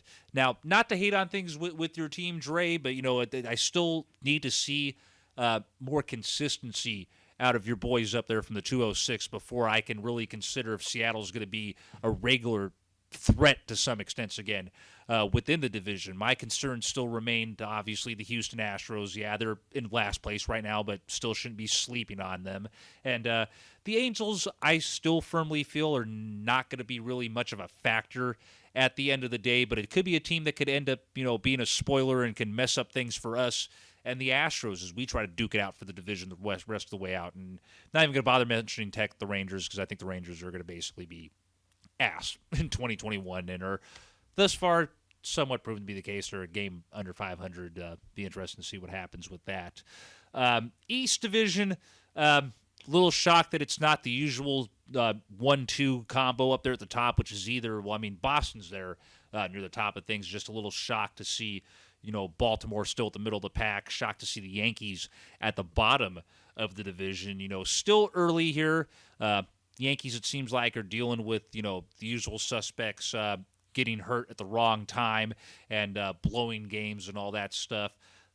Still, ultimately, though, I feel as time goes on here, you're going to see Baltimore start to fall farther in the standings, and I wouldn't, sit here and expect New York to sit there at the bottom. They'll slowly, one way or another, do some sort of move or several at some point to address things and get back up there. It'll probably be at the point where it's kind of been the last, on and off the last couple of years, where it's either been a 2 or a 3-team race for that division, where, I could easily see as the season goes on, if the Yankees are able to bounce back and get back in there, you could easily see a 3-team battle between New York, Boston, and Tampa Bay. So understandable to see Boston there. Not shocked at all to see Tampa Bay there. As far as the things continue to go, I expect as time goes on, ultimately, to see Baltimore and New York flip-flop at some point. And kind of similar situation with the Central. I just, really do not see that Kansas City Royals team lasting long enough to hold on to things. They could prove me wrong, but it's a division that everyone, still probably is expecting to be a battle between the White Sox and the Twins. Twins are sitting in last place, but they got guys that, have been hurt on and off, guys that obviously were affected by the COVID situation, that once they come back and they are able to fire on all cylinders, is a team and a force that could be reckoned with as well. So just, still kind of a little early to figure out ultimately how things are going to shape up as time goes on here in the AL, and pretty sure that's still going to be the case with the National League as well. But nonetheless, obviously, since we took a look at the AL standings, we're going to have to obviously take a look at the National League standings as well. Let's go ahead and start off things in the NL with the NL East standings, which right now see the Philadelphia Phillies and the New York Mets tied for first place in the East. Both teams are at 500 ball at this point in time. So NL East kind of is a little bit of a hot mess right now here early in the closing week or so of the first month of the season. The Philadelphia Phillies are 9-9, and the New York Mets are 7-7 right now. But since that obviously equals out to a winning percentage of 500, that's why they're both tied for first place. The Atlanta Braves and the Miami Marlins are tied for the third place spot with records of 8-10, and the Washington Nationals currently sitting in the last place spot with a record of 7-9. Let's go ahead and move on over to the Central and see what things are looking like over there right now. You got the Milwaukee Brewers sitting on top currently with a record of 11-7. The Chicago Cubs are in the second spot with a record of 9-9, and tied with them in the second spot right now at 9-9 as well are the Cincinnati Reds. Sit at the fourth place spot. I thought they were tied for fourth. My bad, I misread that. Alone at fourth right now at 9-10 are the Pittsburgh Pirates, and sitting at the bottom of the NL Central, though I don't expect that to be the case as the weeks and months go by. Right now, though, they are in the last place spot at 8-10 currently, the St. Louis Cardinals. Finally, to wrap up things with the NL standings, this is what the wild NL West looks like right here and right now. The Los Angeles Dodgers, the defending World Series champions, are on top of the West with a record of 14-4. The San Francisco Giants are in the second spot with a record of 12-7, 2.5 games back of the Dodgers right now. The Padres are in third place with a record of 10-10. The Arizona Diamondbacks are in the fourth spot with a record of 9-10, and sitting in last place with a record of 6-12 currently in the NL West are the Colorado Rockies. Starting off with early look out here with, like I said, just barely a month in to the start of the season right here. Maybe potentially this is something that you could see maybe being the setup for the at least the NL West as the year goes on. Not many people are expecting Colorado to be much of a factor in anything, given the fact, obviously, with the moves they made in the offseason, they've clearly shown that they're probably going to be sellers, most likely heading towards a rebuilding phase here in the next year or two, so they'll probably be hanging out down there near the bottom. Seems to be still the case with Arizona, still trying to struggle to find an identity, continuing to basically look like morons for signing Madison Bumgarner to the contract they signed him to, and he thus far looks like hot garbage ass so far in a D-backs uniform, and nothing close to the pitcher he was during that 3 and 5 year run that he had with the San Francisco Giants. Well, meanwhile, Dodgers being the Dodgers, Giants kind of looking, at least for the point in time, like how they've looked in years past, trying to sit there and chase after the Dodgers and have that traditional NL West rivalry go down that's been carried on out here from, back when those two teams were going against each other's throats in New York. And, San Diego's right there. They're at 500 ball, but, still sitting there trying to keep pace with things, trying to be, the new dog in the yard, trying to overtake these OGs in the Dodgers and the Giants and try to be the new top dog in that yard that is the NL West. Battling, obviously, they had, Fernando Tatis Jr. go down with an injury for a bit and kind of been having a little bit some struggle patches. So right now, 500 ball, obviously, as long as key guys down there heat up and they can avoid, any more big long-term injuries, can see San Diego heat up, but, easily makings there potentially of you could see a 3-team battle for that division as the year winds down. Potentially, though, I could see San Francisco falling off unless they make a few moves here and there to do something, and it comes down to the Dodgers and the Padres on paper facing against each other, like many of the experts out there are saying. But right now, it looks like to be the case of the two usual suspects up there on the top, and the young up-and-comer trying to get its bites in, and like I said, put the OG pit bulls of the yard down so it could have its day of fun and sun in the yard over there in the division. NL Central.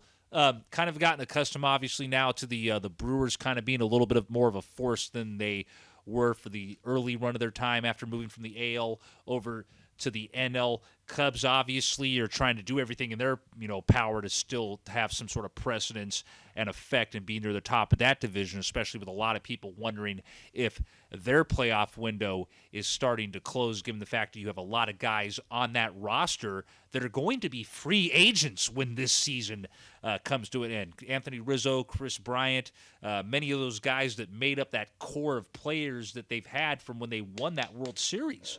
That first World Series the Cubbies had won in over 100 years. A lot of those guys now, after this year, are going to be, potentially maybe signing deals elsewhere. So you're sitting here wondering, what is this Cubs team going to do as the year goes on? Are they going to be in a, obviously if they show to be some sort of contender, are they going to try to do something to add on pieces to either make one final run, or if they show significant enough progress to extend some of these guys, or are they going to fall off as the year goes down and they ultimately blow up that World Series title core squad or the pieces of that core that are left over? It's going to be real interesting to see.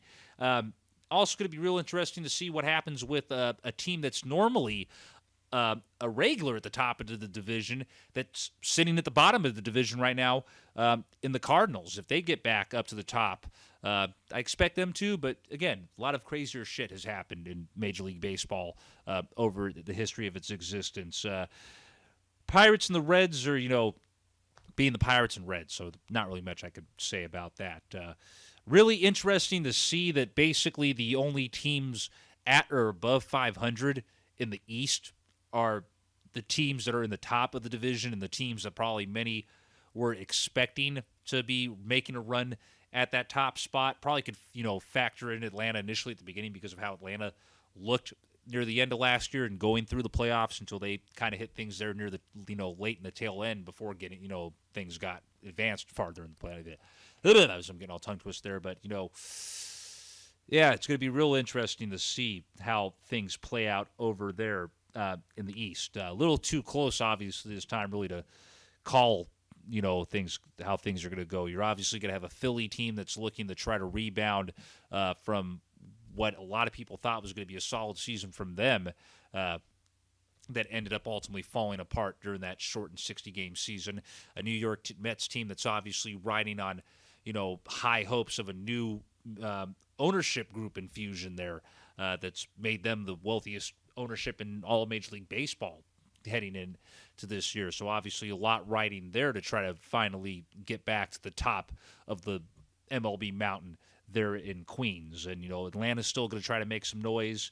Going to be real interesting, obviously, to see what Miami and Washington do as the season goes on. Washington obviously having to deal with that COVID situation to begin the season. Will be interesting to see if they bounce back from that and they can somehow climb out of the basement, or if we're basically going to see them and the Marlins trade blows for the basement. Still early. Again, not everything set in stone with either league or any of the divisions at this point in time. It's baseball, folks. Everything and anything can and will happen. There's still stuff going on even now. The 36 years I've been on this planet, there's still times I'm seeing stuff happening in this game that I've never seen happen before in my life. It's crazy, and that's pretty much the point. There's stuff out there in this game that you've never seen, that it's going to be a first time and everything. So, yeah, things look the way they are right now, but, don't expect that to still be the case when things move forward. But it always will be interesting to see how things go forward, especially given the fact that after that shortened season last year, going to be real nice to see how all the various rivalries, division matchups, and all that good stuff play out with a full schedule happening. Real quickly, reminder to all of y'all out there that there is a fan question of the night posted up on our Facebook and Twitter pages, so if you haven't had a chance to yet, be sure to make your way over to either facebook.com/AsFAnRadio or our Twitter page at As_fan_radio to submit your response to the fan question of the night for this edition of the show. And I, of course, will read your responses right here on the air at the end of tonight's show prior to my final thought. Once again, tonight's fan question is, we want to hear your thoughts on how the A's have turned things around after that 0-6 start, and how do you see things playing out for them over the course of the next week on the road against the Baltimore Orioles and the Tampa Bay Rays. Bear Raid segment coming at you next when we come back at you from our next break of the evening here on the Medical Research Edition, show number 295 of your number one source for everything and anything on your Oakland athletics, A's Fan Radio.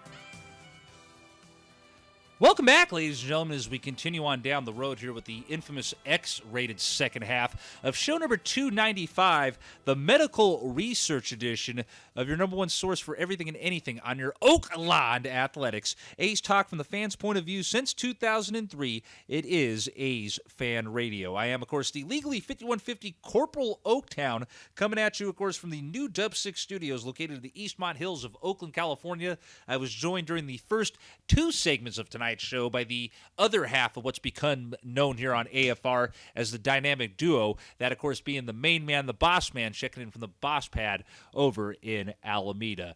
We're going to go ahead and do a little bit more baseball recapping and previewing here on tonight's show. However, it will not be of the professional variety. It will be of the college variety, and of course with the sound of the Cal band kicking in the background, and of course that will ultimately be followed up by the familiar sounds of the Steve Miller band in a bit. It is of course time once again for the segment edition of the Bear Raid presented by Tightwad Hill. Let's go ahead and find out what's been up and going on with in the latest ongoings with the University of California baseball program. And we also, of course, on this show will be checking in with something similar to Cal football, but of course it's not Cal football, it will be Cal rugby that we'll be checking in on. Let's go ahead and first things first, though, check in on what the baseball program has been up to over the course of the last week, and we will also as well take a look ahead and see what they got on tap on their upcoming schedule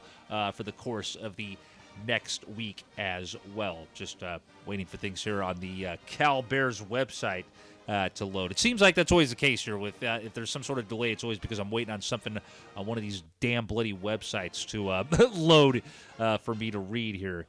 Anyway, here is what went down in recent action. Excuse me, for your California Golden Bears since the last time we came at you here on AFR.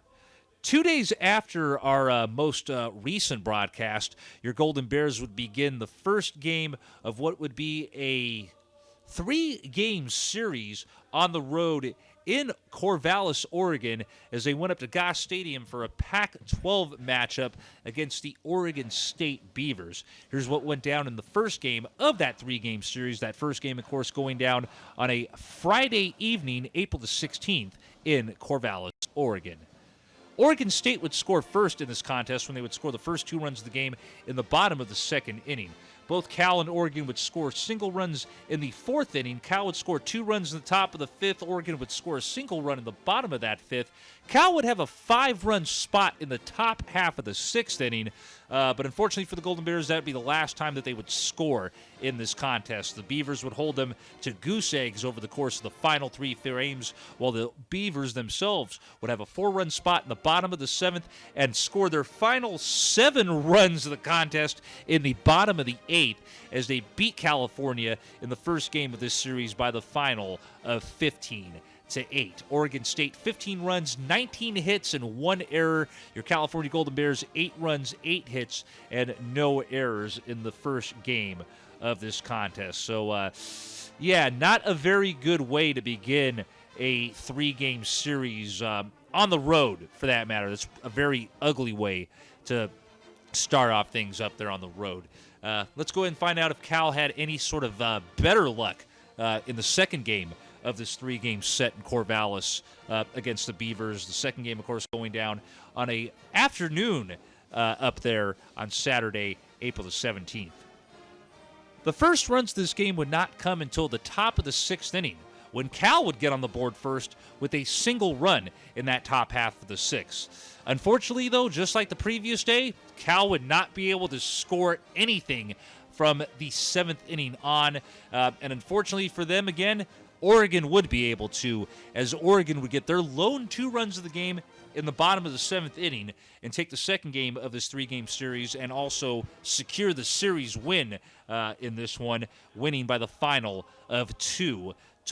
Oregon State 2 runs, 8 hits, no errors. California 1 run, 3 hits, and 1 error in this contest.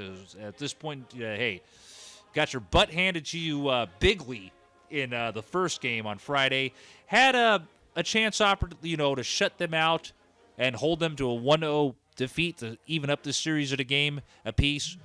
Weren't able to do that. They allowed them to score 2 runs, and they obviously, prevented you from being able to get on the board at all the rest of the way out there. So you basically have 2 options left at this point if you're the Golden Bears. You either figure out a way to somehow salvage the finale of this 3-game series, or are you going to just roll over and die and let a Beaver beat you and sweep you in 3 games? Let's go ahead and take a look right now and find out what happened one way or another in the finale of this 3-game set in Corvallis between the Golden Bears and the Beavers on Sunday, April the 18th. Cal would score first in this one when they would have a 2-run top of the first inning to begin things in this game. Oregon would come within 1 with a single run in the bottom of the first inning before Cal would add on with a single run in the top of the 3rd. Unfortunately, though, for the Golden Bears, yet again, it would be a point in time in which they would not be able to muster out anything the rest of the way out. The previous 2 games, they weren't able to score anything from the 7th inning on. Well, in Sunday's finale against Oregon State, they weren't able to score anything from the 4th inning on, and that would not be the case, however, for the Beavers, as they would score 1 run in the bottom of the 4th, 1 run in the bottom of the 5th, 1 run in the bottom of the 6th, and what would ultimately be their final run of the game in the bottom of the 8th, as Oregon wins this game by the final of 5-3, and of course sweeps the 3-game series against Cal. Oregon State 5 runs, 8 hits, no errors. California 3 runs, 8 hits, and 2 errors in this contest as they again get swept out of Corvallis by the Beavers in that one. Most recent game, though, going down for them was a single-game matchup that happened yesterday against the St. Mary's Gales. Checking here, I guess I clicked on the wrong link there. My bad for that. Pulling up the box score right now to see what went down in that one and to see if somehow Cal would be able to avenge the sweep that happened to them at the hands of Oregon State, or if St. Mary's would continue to keep Cal hanging out on the L side of the column. This, of course, was just a quick little one-game series going down between these two teams. And this game, of course, going down yesterday evening at Evans Diamond in Berkeley, California. St. Mary's would score first in this contest when they would score 1 run in the top of the second and would also have a 3-run spot in the top of the third. Cal would get on the board finally with a single run in the bottom of the fourth. Both teams would each score single runs in the 7th inning. Cal would score what would be their final run of the contest in the top of the 8th, and St. Mary's would score what would be their final run of the game in the top of the 9th as Cal loses for the 4th game in a row, falling to St. Mary's in this one by the final of 6-3. St. Mary's 6 runs, 6 hits, 1 error. California 3 runs, 12 hits, and 2 errors as they fall again, riding things out now to a 4-game losing streak at this point in time. Here's what's on tap ahead of things now for the California Golden Bears baseball program between now and when we come at you for the next edition of the show next Thursday night. They have a 3-game series that begins tomorrow up in Berkeley, California at Evans Diamond as the Washington State Cougars will come into town for a 3-game set. Game 1, of course, will be at 7 p.m. Tomorrow night at Evans Diamond in Berkeley.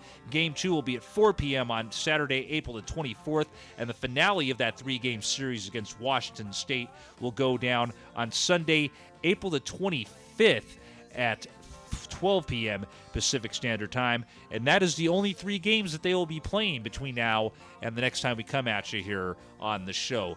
Cal baseball currently at this point in time, as I pull things back up to the top, standing-wise, they are 18-17 overall and 5-7 so far in Pac-12 conference play. As mentioned, they're currently sitting on a 4-game losing streak at this point in time. They're 12-5 at Evans Diamond. They're 6-12 away from Evans Diamond so far in 2021. As mentioned, we do have one other Cal athletic program that we'll be checking in on real quickly here on tonight's show. And it's a program that obviously under normal circumstances, pre-COVID, normally would happen in the fall, but obviously that not being the case as most of the fall sports were canned, at least out here in the Pac-12 last year, with lone exceptions, of course, being basketball and football. The Cal rugby program finally starting back up, though they will only be playing an abbreviated 3-game schedule in 2021. 2 of those 3 games have already gone down for them in this short season for them, and this is how things are looking like. Their first game of the year went down on April the 10th, which was a Saturday. They faced off against BYU up there at the Witter Rugby Field at Berkeley, California. Witter Rugby Field, of course, is located up above California Memorial Stadium. Just, if you were going up towards Tightwad Hill or to go up one of the back ways to get to Tightwad Hill, you obviously would get up there to the road that goes up towards the Lawrence Hall of Science. Tightwad Hill would be to your left, and then you would see what looks like kind of a scrimmage practice field to your right. That's the rugby field, and that's where the rugby team plays at, if you're not familiar with how things go down there with the rugby program. Rugby program also, as well, is normally known to be pretty damn dominant when it comes to the Cal variety of rugby, usually a perennial national champion contender when it comes to things in college rugby. And they're also normally known to blow teams out by a crap load. Not the case so far this year with the 2 games that Cal Rugby has played so far. Their first game of the year, of course, was on Saturday, April the 10th. They hosted BYU up there at Witter Rugby Field. They did win, so that's kind of a little bit of a normalcy for them. The only difference, at least from my perspective, was seeing that it was kind of a low-scoring matchup in this game against BYU. Again, I'm accustomed to seeing Cal Rugby blow opponents out and get into the triple digits sometimes when it comes to their scoring. They beat BYU in this one by a close matchup, kind kind of it resembling more of a traditional American football game as Cal got the W over BYU in this one by the final of 37-28. Their second game of the abbreviated 2021 season, and also their lone road game of this abbreviated season for rugby around the country, I'm guessing, was a road trip against St. Mary's back on Saturday, April the 17th, my wedding anniversary, by the way. Cal taking on St. Mary's on the road in that matchup and doing something that they rarely ever do, at least from what I've followed the last couple of years, from when I've loosely followed the rugby program, and that is take a loss. Yeah, I'm not used to seeing the Cal rugby team take an L, period, at all. I mean, obviously they have, and just it probably went unnoticed to me when I wasn't really following things with it. But yeah, just, when I do hear about the rugby program losing, it's like, really? Cal rugby lost? Bullshit. You got to be lying to me. But in this instance, they did lose, and they lost to St. Mary's back on April the 17th by the final of 32-14. That leaves them, of course, as mentioned, they're only playing 3 games this year, so they only have 1 game left on their abbreviated, shortened 2021 schedule. That 1 game will be going down on May 1st, which is a Saturday. Start time yet to be announced for that game at Witter Rugby Field. And that, of course, will see the Arizona Wildcats coming into town to take on Cal Rugby. With the abbreviated season this year, Cal Rugby is 1-1 overall, no conference record, and obviously, even though they got 2 conference opponents that they're playing against here in BYU and Arizona. Obviously, because of the schedule being abbreviated, they're not even bothering with a conference play schedule at that. So 1-1 overall, 1 game losing streak. They're undefeated at home, and they, of course, their lone loss coming on the road this year. So it'll be interesting to see what happens with that final game and how exactly things are going to be set up and scheduled for the Pac-12 championship, the national championship for rugby, and all that stuff. And it's going to be just real interesting to see, period, how a lot of the stuff with not just, this program, which, again, rugby's normally, one of the fall programs, but some of the other fall programs that you have right now that are doing abbreviated shortened schedules here in the spring because they weren't able to really do stuff in the fall with the way things were going on. And obviously, of course, if you want to find out more about what's going on with some of the other athletic programs, aside, of course, from Cal Baseball and Cal Rugby, you all, of course, obviously know that when the time comes, we normally and have regularly covered the Cal football program here on this show. And for those of you that don't know, the Bear Raid is not just a segment here on AsFANRAdio anymore. The Bear Raid is also its own standalone podcast that comes at you once every 2 weeks, usually on Sundays at approximately 3 p.m. Pacific Standard Time, right here on the same channel that you're watching AsFANRadio on right now. And, of course, both the show version and the segment version of the Bear Raid are, of course, presented and brought to you by the greatest place on planet Earth to watch Cal football for free since 1923. Yes, it's a podcast that's brought to you by a 98-year-old pile of dirt above a college football stadium in Berkeley.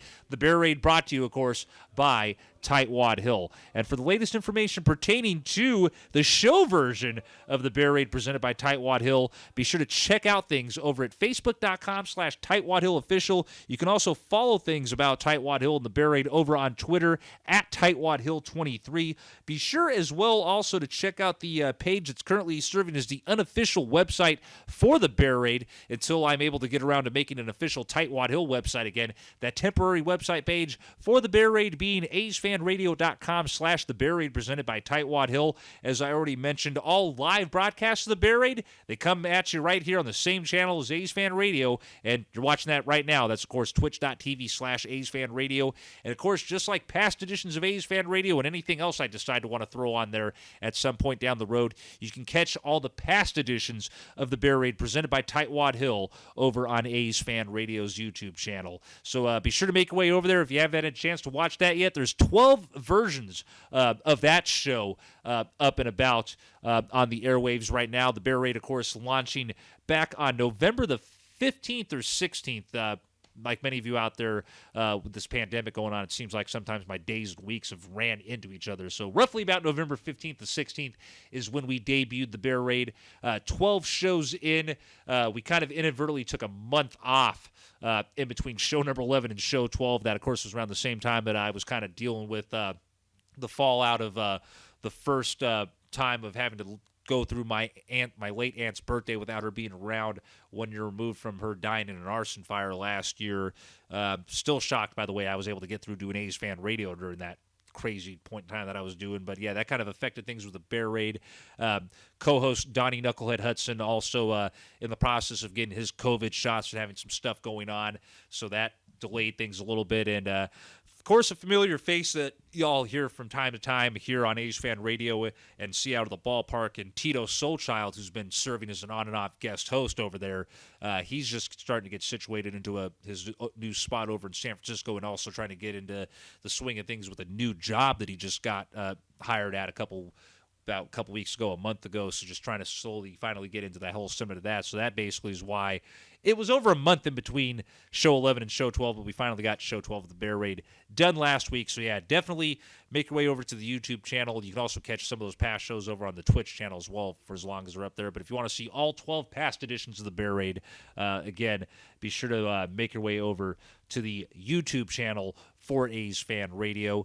And show number 13 of the Bear Raid is scheduled to come at y'all on twitch.tv/AsFAnRadio on May the 2nd at 3 p.m. Pacific Standard Time. Obviously, stuff could change between now and then with that. Could be here, could be out at the Concord Cottage, as I've heard that things supposedly between Donnie and Ram have potentially mellowed out a little bit, so maybe there's a possibility that we can get into a situation where the Bear Raid goes back and forth between here and the Concord Cottage, but we'll have to check in with that. And obviously, just one way or another, man, just be great to get Donnie back out here and have Tito in here as well. And still waiting to get Tad Dillinger III out there, so any of our fellow Cal fans out there, and even some of our fellow A's fans out there that happen to know who I'm talking about when I refer to Tad Dillinger III. If you see Taddy at all in Berkeley or happen to be seeing him roaming around the East Bay, tell him to get in contact with me so we can get on the damn Bear Raid finally. On that note, final break of the evening is about to come your way here on show number 295 of AsFAnRadio, which means that this is your final chance to get your responses in for the fan question of the night for this edition of the show. So if you haven't done so yet, ladies and gentlemen, make your way over to either facebook.com/AsFAnRadio or our Twitter page at A's_fan_radio to get your responses in for the fan question of the night for this edition of the show. And of course, that fan question being, got to pull it back up here because apparently I clicked on something and closed out the windows. And the fan question of the night for tonight's show, once again being, we want to hear your thoughts on how the A's have turned things around since that 0-6 start to begin the season, and how do you see things playing out for them over the course of the next week in Baltimore and Tampa Bay. We come back at you for the final segment of tonight's show. It's the latest news going on in things with the Oakland Roots, latest past game recaps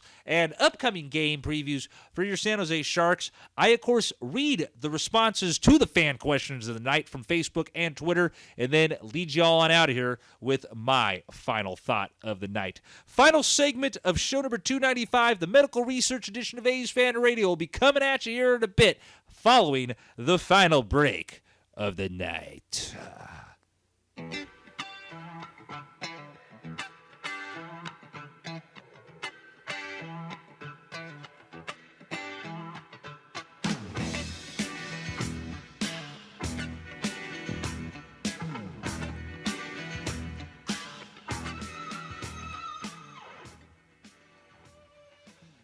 All righty, y'all. Y'all set to get on out of here? I know I'm set to get on out of here. Let's go ahead and get this final segment of tonight's medical research edition of AFR underway. Welcome back, ladies and gentlemen. Show number 295, the medical research edition of your number one source for everything and anything on your Oakland Athletics, AsFAnRadio. The legally 5150 Corporal Oaktown getting set to lead you on out of here for the night on this edition of the show.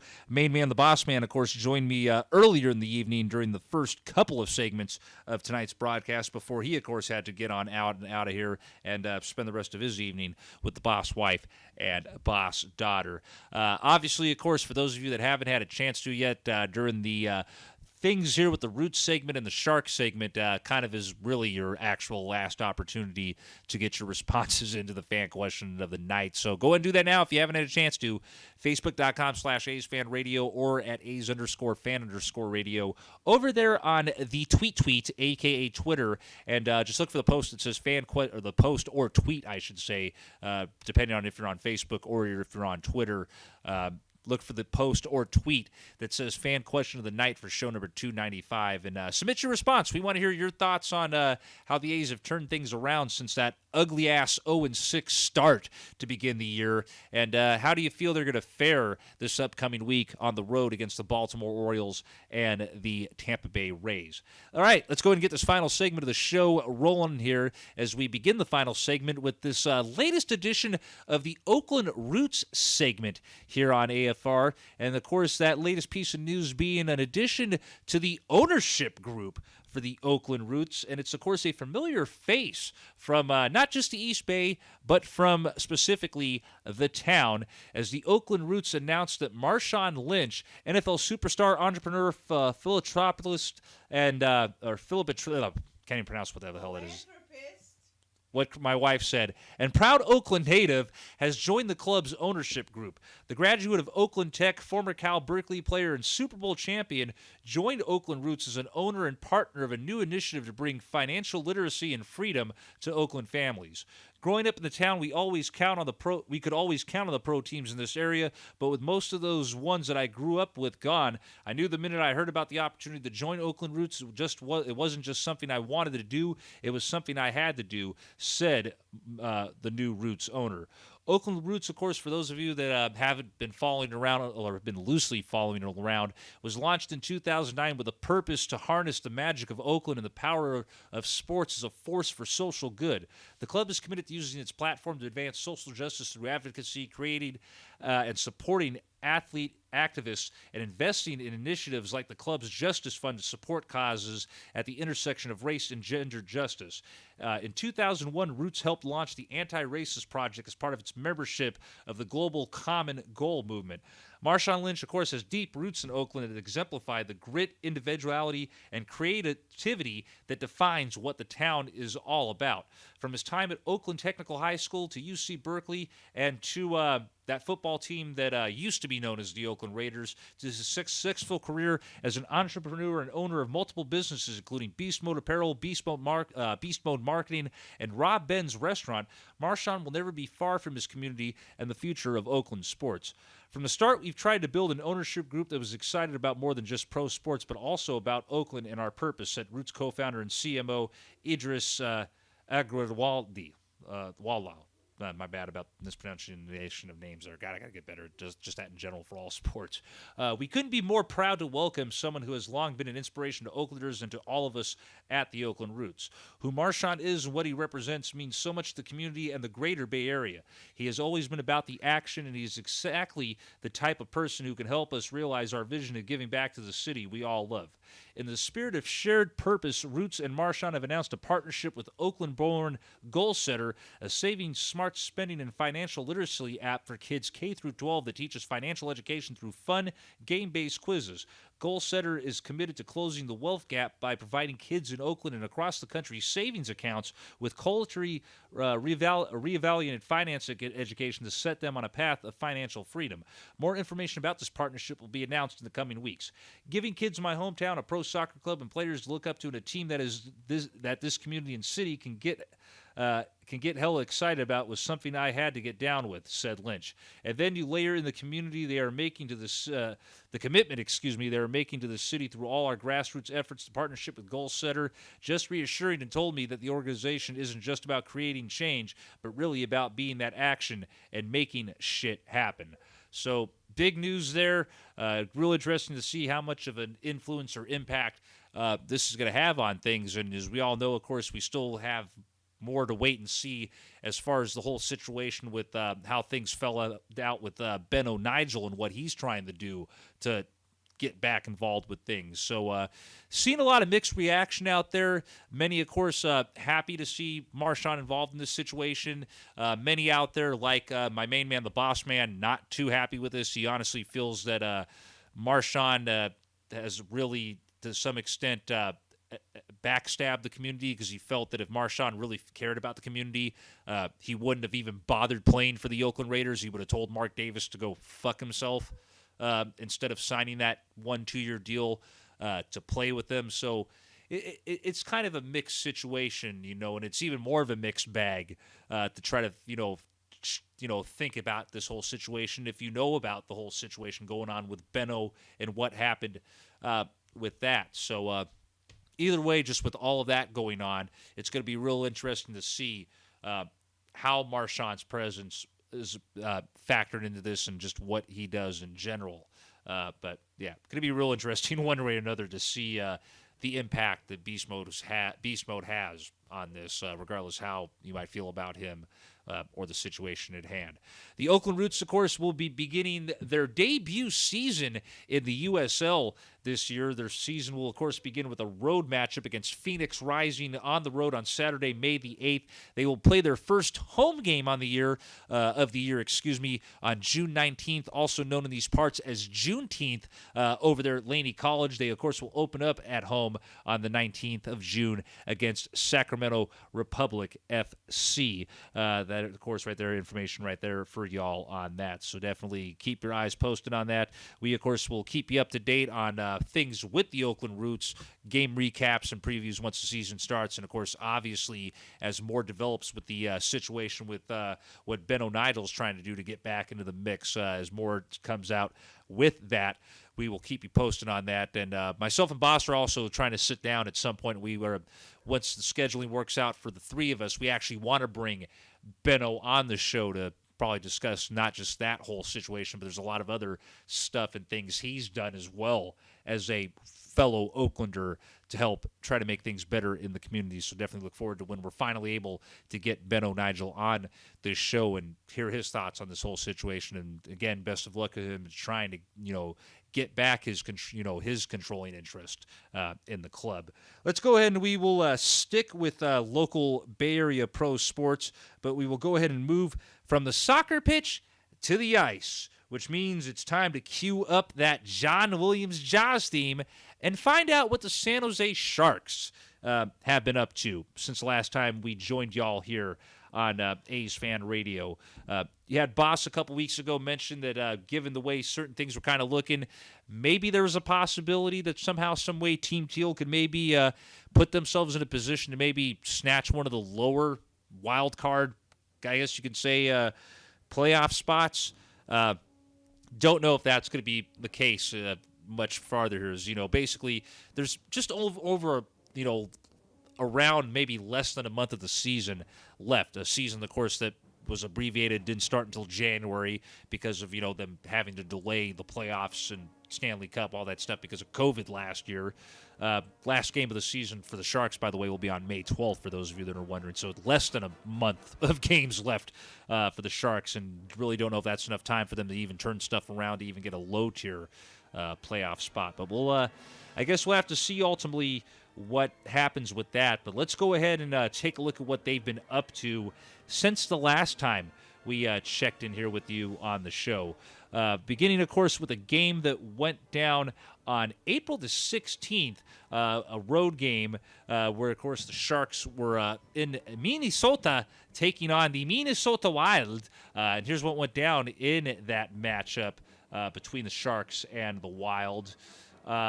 Sharks, of course, both the Sharks and the Wild each getting single goals in the first period. The Wild outscoring the Sharks 2-0 in the second period. The Sharks did outscore the Wild 1-0 goal-wise in the third period, but total is what ultimately matters here at the end of the day. And the Sharks dropping this game against the Wild by the final of 3-2. They, of course, would stay in Minnesota for another game the following night on April the 17th, and unfortunately not have much better luck, as it would kind of basically be a little bit of the same situation.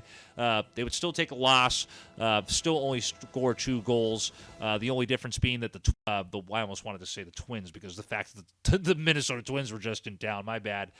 Only difference in this one, the Wild scored a couple more goals than they did in the previous night's matchup. And just to break down those scoring opportunities, the Sharks did score a goal in the first period. The Wild scored 3. Then the Wild outscored them 2-0 in the second period. And just like the previous night, the Sharks got that lone goal to outscore them 1-0 in the third period. But again, all that matters at the end of things is the total in this one, as the Sharks drop back-to-back games in Minnesota against the Wild, dropping the contest on my wedding anniversary by the final of 5-2. After a couple days off, they would head into Las Vegas to battle it out with the Golden Knights out there at the T-Mobile Arena. A game that ultimately would see things head to a shootout after regulation came to a close. Just waiting here to ultimately to see how things break down as far as the box scores went in things to what caused the shootout to ultimately happen. Sharks would open up things and lead 1-0 at the conclusion of the first period. They would be up 2-1 after both teams would each score goals in the second period. And then, of course, when things came to a close at regulation, the Golden Knights would get a lone goal in the third to tie the game up at 2 and force the shootout to happen. The Sharks missed all 3 of their opportunities, while the Knights were able to nail one of their 2 opportunities. And, of course, when that was all said and done, the Golden Knights defeating the San Jose Sharks 3-2 in a shootout in this contest that went down on the 19th. Pretty much the only real positive note that would come out of this game is the fact that Patrick Marleau would become the holder of the most games played in NHL history, as, of course, after this game concluded with Las Vegas, his playing total coming up to a total of 1,768 games. A gentleman, of course, who started off early in his career with the San Jose Sharks, was drafted by the San Jose Sharks, went away for a while, and ultimately coming back to play with Team Teal. Don't know if he's going to be planning on calling it a career or not after this year, but congratulations to you, Patty Marleau. One hell of a number and a hell of a milestone to get there. And hopefully this isn't your last year, because I doubt that if it is your last year, I really doubt that the Sharks are going to be able to try to get you towards a damn Stanley Cup. And I don't get why it keeps wanting to repeat or not repeat.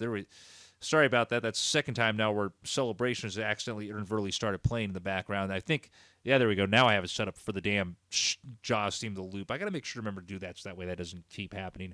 Minor technical difficulties on the soundtrack end here on the show. But again, congratulations to Patrick Marleau on now being the holder of the most games played in NHL history. So a little bit of a consolation prize, I guess you can say, after losing that shootout to the Golden Knights. After an off day on 4/20, the Sharks would play another game on the road there in Las Vegas, trying to see, of course, obviously the Sharks would be able to somehow rebound after not being able to get the W in that record-setting career number game for Patrick Marleau. Unfortunately for the San Jose Sharks, it would continue to be a continuation of how things played out in the last 3 games, as they would ultimately, when it was all said and done, would take the L yet again. Both the Sharks and the Knights each getting single goals in the first period. The Knights would outscore the Sharks 2-1 in the second period and would shut out the Sharks 2-0 in the third period to, of course, bring the final total in this one to 5-2 in favor of the Golden Knights. So basically, just tough time for the Sharks. So the most recent win that San Jose had, they had a period where they had won 3 out of 4 games. Back earlier in the month, they took 2 back-to-back games against the Kings, lost a game to Anaheim, and then took the first of 2 games against LA 2 weekends ago. And pretty much since that Friday game on the 9th against the Kings, they have been in the loss column since then. Just to count up things here,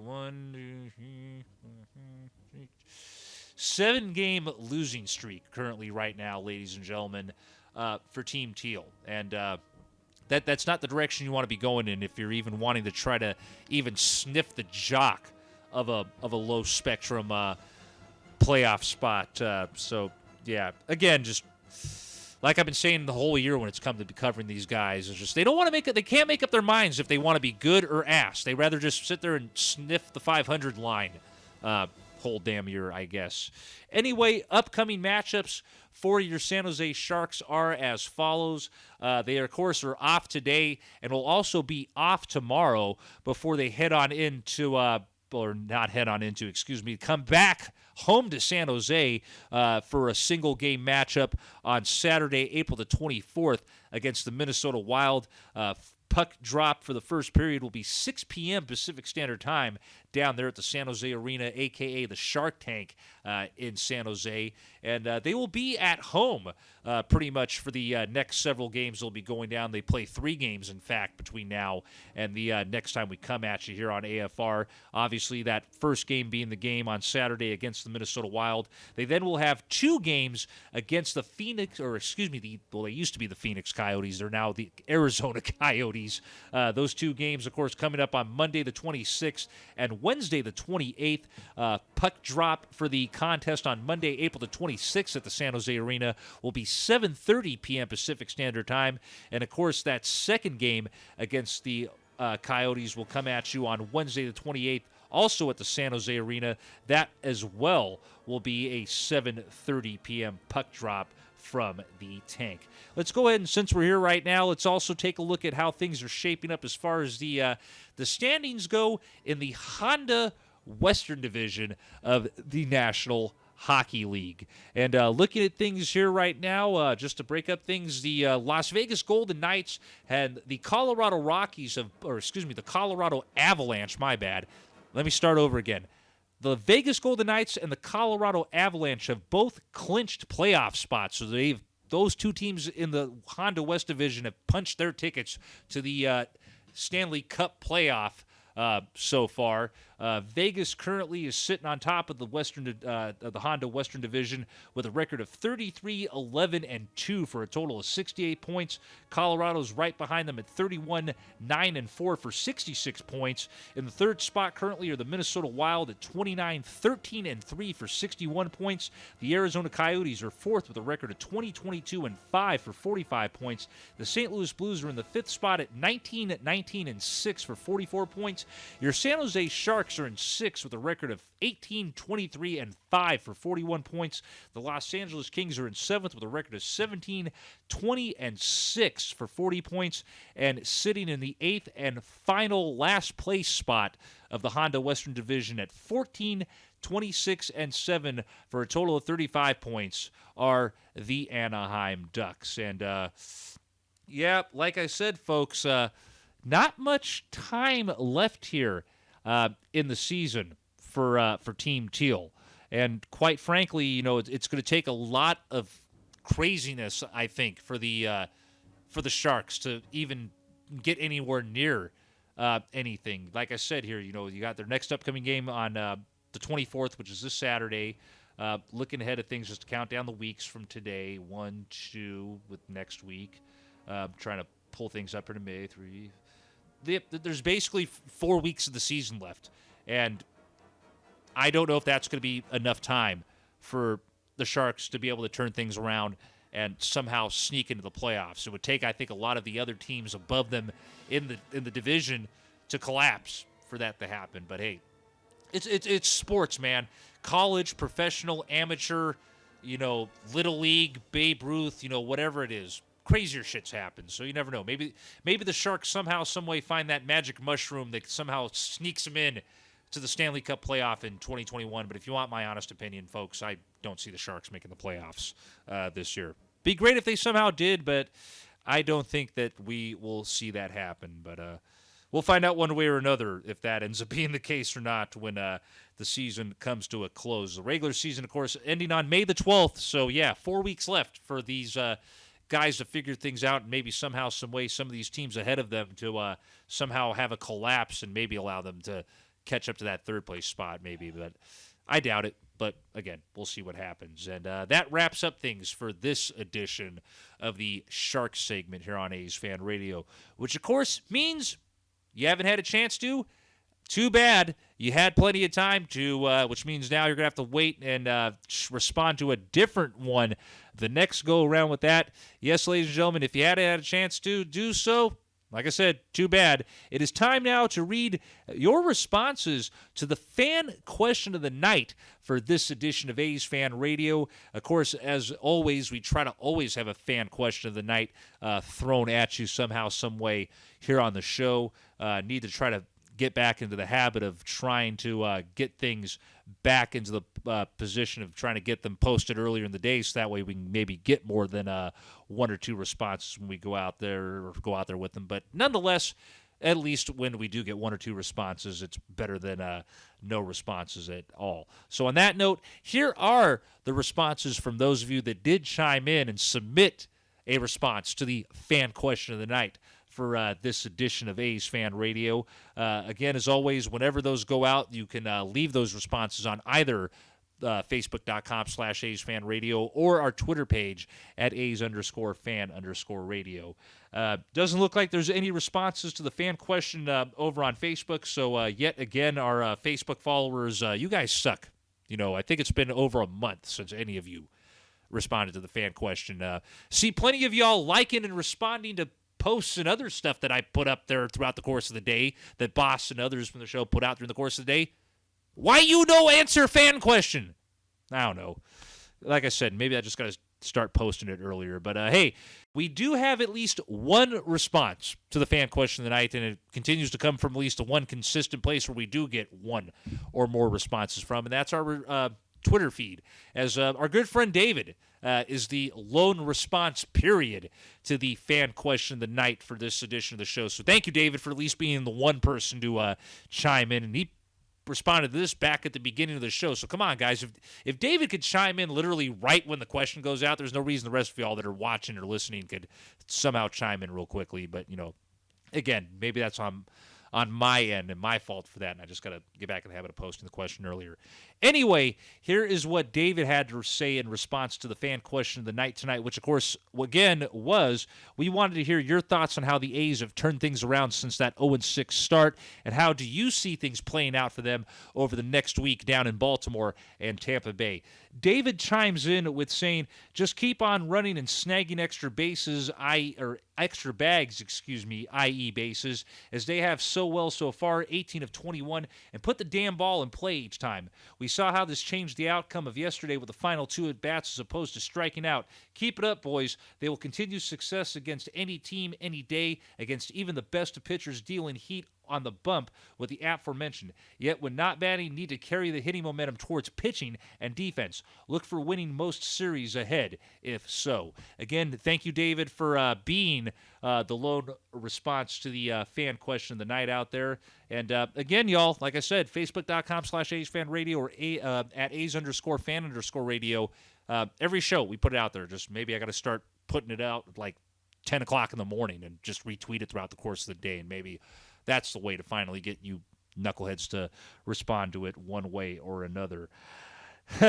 As always, ladies and gentlemen, for the latest information pertaining to your number one source for everything and anything on your Oakland Athletics, be sure to check things out over at AsFanRadio.com. Like us on Facebook at Facebook.com/AsFanRadio. Follow us on Twitter at A's_fan_radio. And, of course, you can check out all past shows and much more, whatever the hell we end up debating on throwing on there at the future. Check out things over on our YouTube channel. And, of course, as always, you can catch all of our live shows on twitch.tv/AsFanRadio, which is, of course, where you can catch our next broadcast, show number 296, which will, of course, be coming at you next Thursday, April the 29th at 8 p.m. Pacific Standard Time, right here on twitch.tv/AsFanRadio. And then, of course, brings me finally to my final thought of the evening as we creep on in at almost 2 hours and 50 minutes. Damn, Corporal almost causing a 3-hour show to go down here again. Oh, my bad. I'm not even going that. I clicked on the wrong image. I clicked as if I was going into the outro instead of my photo. Again, as always, thank you, everybody, for tuning in, and thank you for the support. Glad to see that justice was served in that whole situation with what happened in Minnesota. Just, again, there's no reason at all. I don't give a damn what went down, what it is that the person is guilty of, there is no reason whatsoever. And remember, this is coming from somebody who served in the military and was taught how to do blood chokes, which is what was applied on George Floyd. It was a blood choke. Just like Boss said, people, you apply a blood choke for long enough and cut off the circulation of blood going to that individual's brain for long enough, you may as well start prepping the coffin and digging, that 6 feet of dirt out, because you're basically killing them at that point. It's just bloody ridiculous how stuff like that continues to happen. The damn whole mass shootings and all that stuff. It's like, are we ever going to finally, as a society, get to a point in time where that shit finally happens, or stops happening, I should say, excuse me? I don't know, man. I pray and hope that it does, but just you see so much stuff continue to happen that you wonder if it's ever going to stop. I pray and hope that situations like what we saw go down and where we actually saw justice served for George Floyd and his family, that more instances like that happening can finally curb some of that stuff from going on.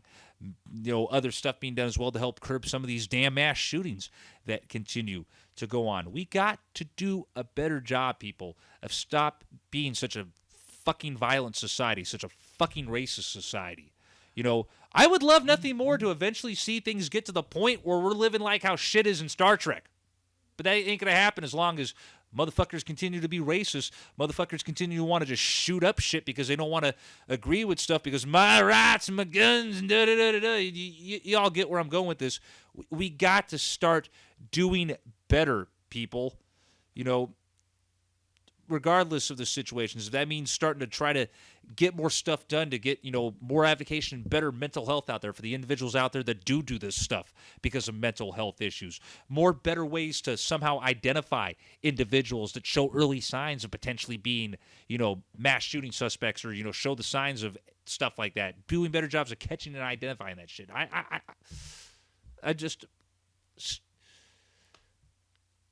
just want to eventually see a day where myself or Boss Man or any of the other cast members of the show are not having to sit here and have to have a final thought talking about something like what happened to George Floyd, something like these damn mass shootings and all this other fucked up shit that's going on in our country. I'd love nothing more for there to be a day where our final, we're not having to have final thoughts about stuff like that anymore. That we're back to having final thoughts about how jacked up our ownership is, or just, some random thing that happened that we saw the other day on TV, out on the streets, or da-da-da-da-da. But, as long as, and those of you out there that are obviously doing the right thing, continuing to make a change, continuing to do, push things in a better direction, more power to you. And I'm right there with you, and I fully support, those of you out there that are doing that. But obviously, we still got people out there that are slipping through the cracks that are continuing to be part of the problem, the reason the problem's going on out there. And just, something's got to be done to try to figure out a way to better identify that shit and get those people help and just, again, get us to the point where we're not having to deal with or have problems like this anymore. I sure would love to see a day where it's not going on. What about y'all? I really hope that y'all feel that way as well. On behalf of the cast of AsFANRAdio, as always, thank you for tuning in, ladies and gentlemen. Y'all take care and enjoy what is left of your Thursday night.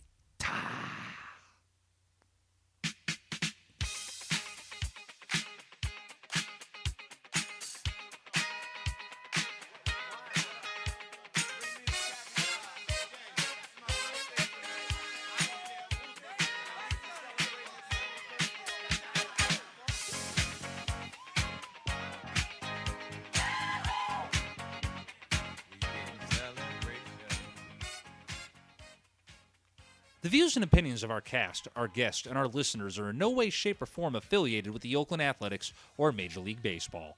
Good night, Walter Haas. Good night, King Al. Screw your punk-ass son. And that... Dude, I swear, Al, if you were here, you would have never allowed that BS tweet to have gone out. Hell, you never would have allowed your son to run that team. That team would still be here in Oakland if you were here, Al. But, you get where I'm going with that. Good night, King Al. Love you and miss you.